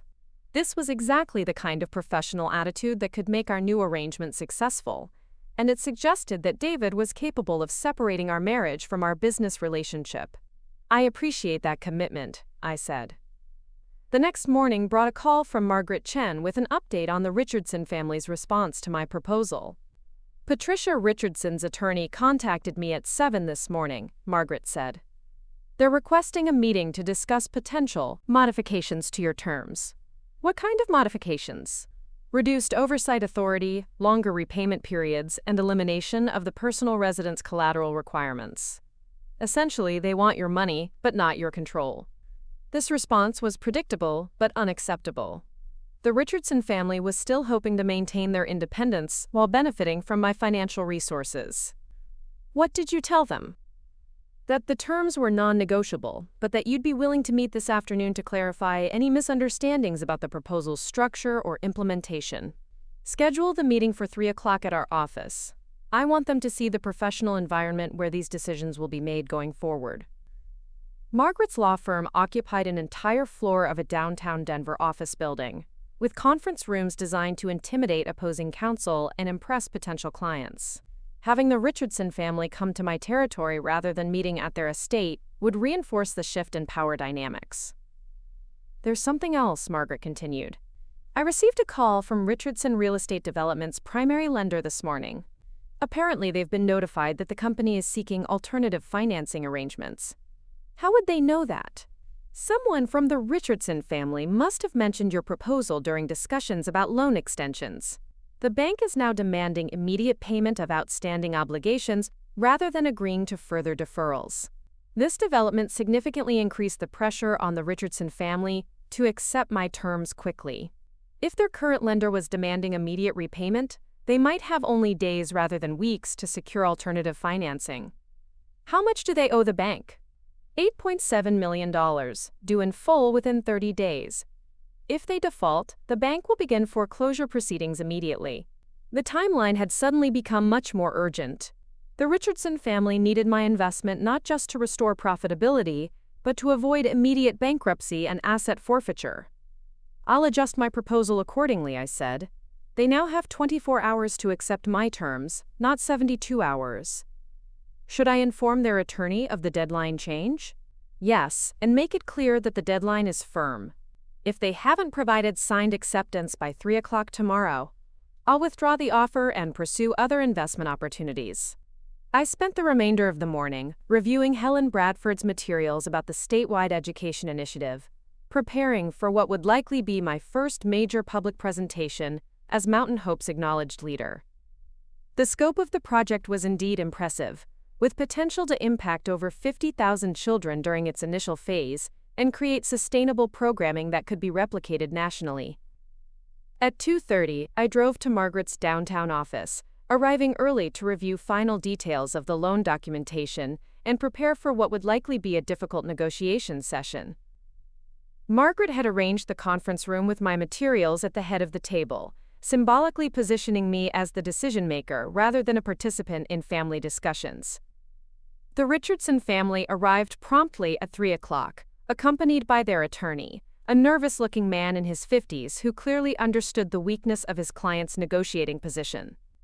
"Thank you for agreeing to this meeting," Patricia said as they settled around the conference table. "We've reviewed your proposal carefully, and we'd like to discuss some adjustments that might benefit all parties." "I'm willing to listen," I said, though my tone indicated that listening didn't imply agreement. Their attorney, who introduced himself as Robert Hartley, opened a leather portfolio and consulted several pages of handwritten notes. "Mrs. Richardson, our primary concern is the extent of operational oversight your proposal requires. While we understand your need to protect such a significant investment, we believe the current terms would make it difficult for Richardson Real Estate Development to function as an independent business entity. Mr. Hartley, Richardson Real Estate Development is not currently functioning as a viable business entity. The oversight provisions are designed to restore operational competence, not to interfere with effective management." "We understand your perspective," Hartley continued, "but we'd like to propose a modified structure that would provide you with financial reporting and major decision approval rights without requiring daily operational oversight." "What specific modifications are you suggesting?" Patricia leaned forward, apparently ready to present their counterproposal. "We'd like to increase the approval threshold from $10,000 to $50,000, eliminate the personal residence collateral requirement, and limit the oversight period to 3 years rather than the full loan term. These modifications would reduce my authority while maintaining my financial exposure, exactly the kind of arrangement that had led to their current problems."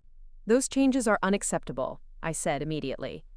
"The oversight provisions exist because the current management structure has demonstrated its inability to maintain financial responsibility. Reducing oversight while maintaining my investment risk would be poor business judgment. But surely you recognize that excessive oversight could damage employee morale and client relationships," James interjected. "I recognize that bankruptcy would damage employee morale and client relationships far more severely than professional management supervision." Hartley consulted his notes again, apparently preparing to present their final negotiating position. "Mrs. Richardson, what if we agreed to the oversight provisions but requested a reduced interest rate and extended repayment period? 6% annually over 10 years would significantly reduce the monthly payment burden while still providing you with a reasonable return on investment." This proposal was more reasonable, but it would also extend my exposure for a longer period while reducing my annual income from the investment. "I'll consider a modified payment structure," I said, "but only if you accept all other terms without further negotiation." The room fell silent as the Richardson family processed my response. They were clearly hoping to achieve multiple concessions, but I was only willing to discuss the single area where adjustment might be mutually beneficial. "All other terms?" Patricia asked. "Complete operational oversight, personal residence collateral, removal of Victoria and James from management positions, public reception acknowledging my community leadership, and full financial transparency. The only modification I'll consider is extending the repayment period to reduce monthly obligations." David had been quiet throughout the negotiation, but now he spoke directly to his family. "Take the deal. Emma's terms are fair given our circumstances, and the extended payment schedule would make the monthly obligations manageable, even if revenue recovery is slower than projected." Victoria looked stricken by David's support for my position, apparently having hoped that family loyalty would motivate him to advocate for more favorable terms. "David, she's asking us to give up control of our own family business," Victoria protested. "Our family business is 3 weeks away from bankruptcy," David replied sharply. "Emma's offering to save it at below-market interest rates with professional oversight designed to prevent future problems. We don't have the luxury of negotiating from a position of strength." Patricia exchanged glances with Hartley, who shook his head slightly, apparently indicating that their legal options were limited. "Emma," Patricia said finally, If we accept your terms with the extended payment schedule, when would the funds be available? The loan could close within 72 hours of signed acceptance. Margaret has already prepared all documentation, and my investment accounts can transfer funds electronically once the agreements are executed. And the bank payments that are due next week would be paid immediately upon closing, along with any other outstanding obligations that threaten the company's immediate solvency. This timeline was aggressive but achievable, and it would resolve their most pressing financial crisis while providing working capital for business recovery efforts. Hartley leaned over to whisper something to Patricia, who nodded slowly. "We need to discuss this privately as a family," Patricia said. "Could you give us 15 minutes? "Of course. Margaret and I will wait in her office." As Margaret and I stepped into the hallway, I could hear intense conversation beginning immediately behind the conference room's closed door. "What do you think?" Margaret asked. "They'll accept. They don't have any alternative at this point, and David's endorsement of the terms probably convinced them that resistance would be futile. Are you prepared for what this is going to mean for your marriage and your relationship with his family?" "I'm prepared to find out." "Margaret, I've spent 8 years accommodating their assumptions and expectations. It's time for them to accommodate mine." After exactly 15 minutes, we returned to the conference room, where the Richardson family appeared to have reached a consensus. "Emma," Patricia said, "we're prepared to accept your terms with the extended payment schedule. 10 years at 6% annually, with all other provisions as originally proposed." "Excellent. Margaret will finalize the documentation this afternoon, and we can schedule the closing for Friday morning." "There's one more thing," Patricia added. "About the reception you mentioned, I'd like to schedule it for 2 weeks from Saturday, if that timing works with your calendar." "That would be perfect." As the meeting concluded and documents were distributed for review, I felt a profound sense of completion. The careful balance I'd maintained between public invisibility and private authority had finally collapsed entirely, replaced by a new reality where my capabilities and resources were fully acknowledged by everyone around me. David accompanied me to the parking garage, where we stood alone among the concrete pillars and fluorescent lighting. "Thank you," he said simply. "For what?" "For saving my family's business. For structuring the deal in a way that preserves our dignity while protecting your investment. For giving me the opportunity to prove that I can succeed as a professional rather than just as someone's entitled son." "Don't thank me yet. Thank me in 3 years when Richardson Real Estate Development is profitable and you've successfully managed the company's recovery." "I will. And Emma, I want you to know that watching you negotiate today was incredible. I've never seen you operate in full business mode before, and it was both intimidating and inspiring. Get used to it. This is who I actually am when I'm not pretending to be smaller than I really am." That evening, David and I celebrated our new arrangement with dinner at Mizuna, one of Denver's most exclusive restaurants. For the first time in our marriage, I ordered wine without checking the prices, and David didn't flinch when I suggested the chef's tasting menu. "To new beginnings," David said, raising his glass. "To honest partnerships," I replied. Over the next 2 weeks, the transformation of our lives accelerated beyond anything I'd anticipated. The Denver Post interview appeared on the front page of the Sunday Business section, featuring a photograph of me in my office surrounded by Mountain Hope Foundation materials. The article detailed my background, the foundation's achievements, and my upcoming role in the statewide education initiative. Colorado Public Radio's feature was even more extensive, including interviews with teachers who'd benefited from Mountain Hope's programs and students who'd received scholarships. Dr. Torres provided historical context about the foundation's growth, while Helen Bradford discussed the importance of my leadership for Colorado's educational future. The media attention generated dozens of additional interview requests, speaking invitations, and meeting requests from other nonprofit leaders who wanted to explore collaborative opportunities.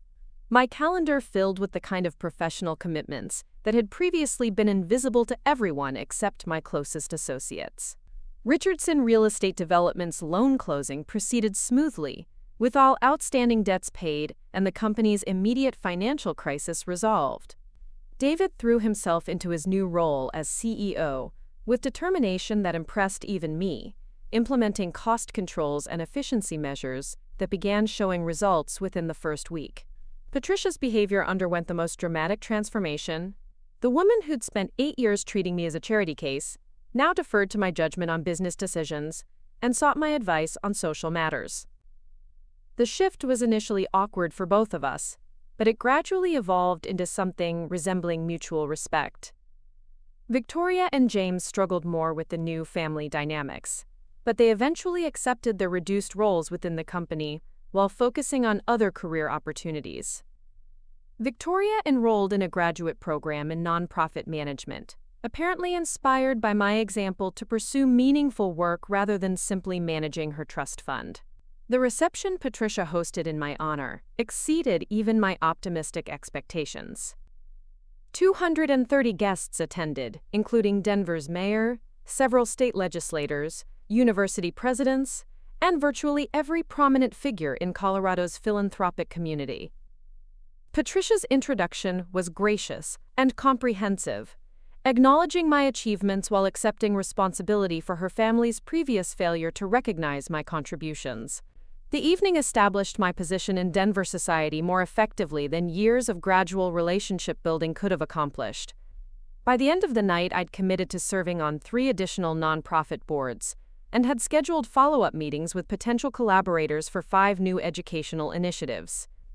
Helen Bradford approached me as the reception was winding down, her expression reflecting genuine admiration. "Emma, this evening was masterfully orchestrated. You've successfully transformed yourself from invisible wife to acknowledged community leader in less than a month." "I've simply stopped hiding who I've always been," I replied. The distinction is important. Many people try to reinvent themselves when they achieve success, but you've revealed your authentic identity rather than creating a new one. That authenticity is part of what makes your leadership so compelling. 6 months later, Mountain Hope Foundation had successfully launched the statewide education initiative, with programming already active in 23 school districts across Colorado. The Denver Community Foundation's investment had been supplemented by additional funding from corporate sponsors and individual donors who'd been attracted by the program's innovative approach and documented results. Richardson Real Estate Development had returned to profitability ahead of schedule, completing 2 major projects and securing contracts for 3 additional developments. David's management was exceeding performance targets, and the company's financial stability was no longer in question. My marriage had evolved into something far more substantial than either of us had anticipated. The removal of secrets and pretenses had revealed compatibility and mutual respect that had been obscured by years of careful role-playing. David's pride in my achievements had replaced any insecurity about our financial arrangements, while my respect for his professional capabilities had grown as I watched him succeed under challenging circumstances.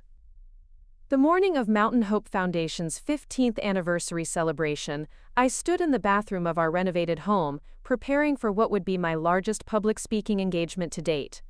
500 guests would attend the evening gala, including representatives from foundations considering partnerships with our statewide initiative. David appeared behind me in the mirror, adjusting his bow tie with the confidence of someone who'd grown comfortable with formal events.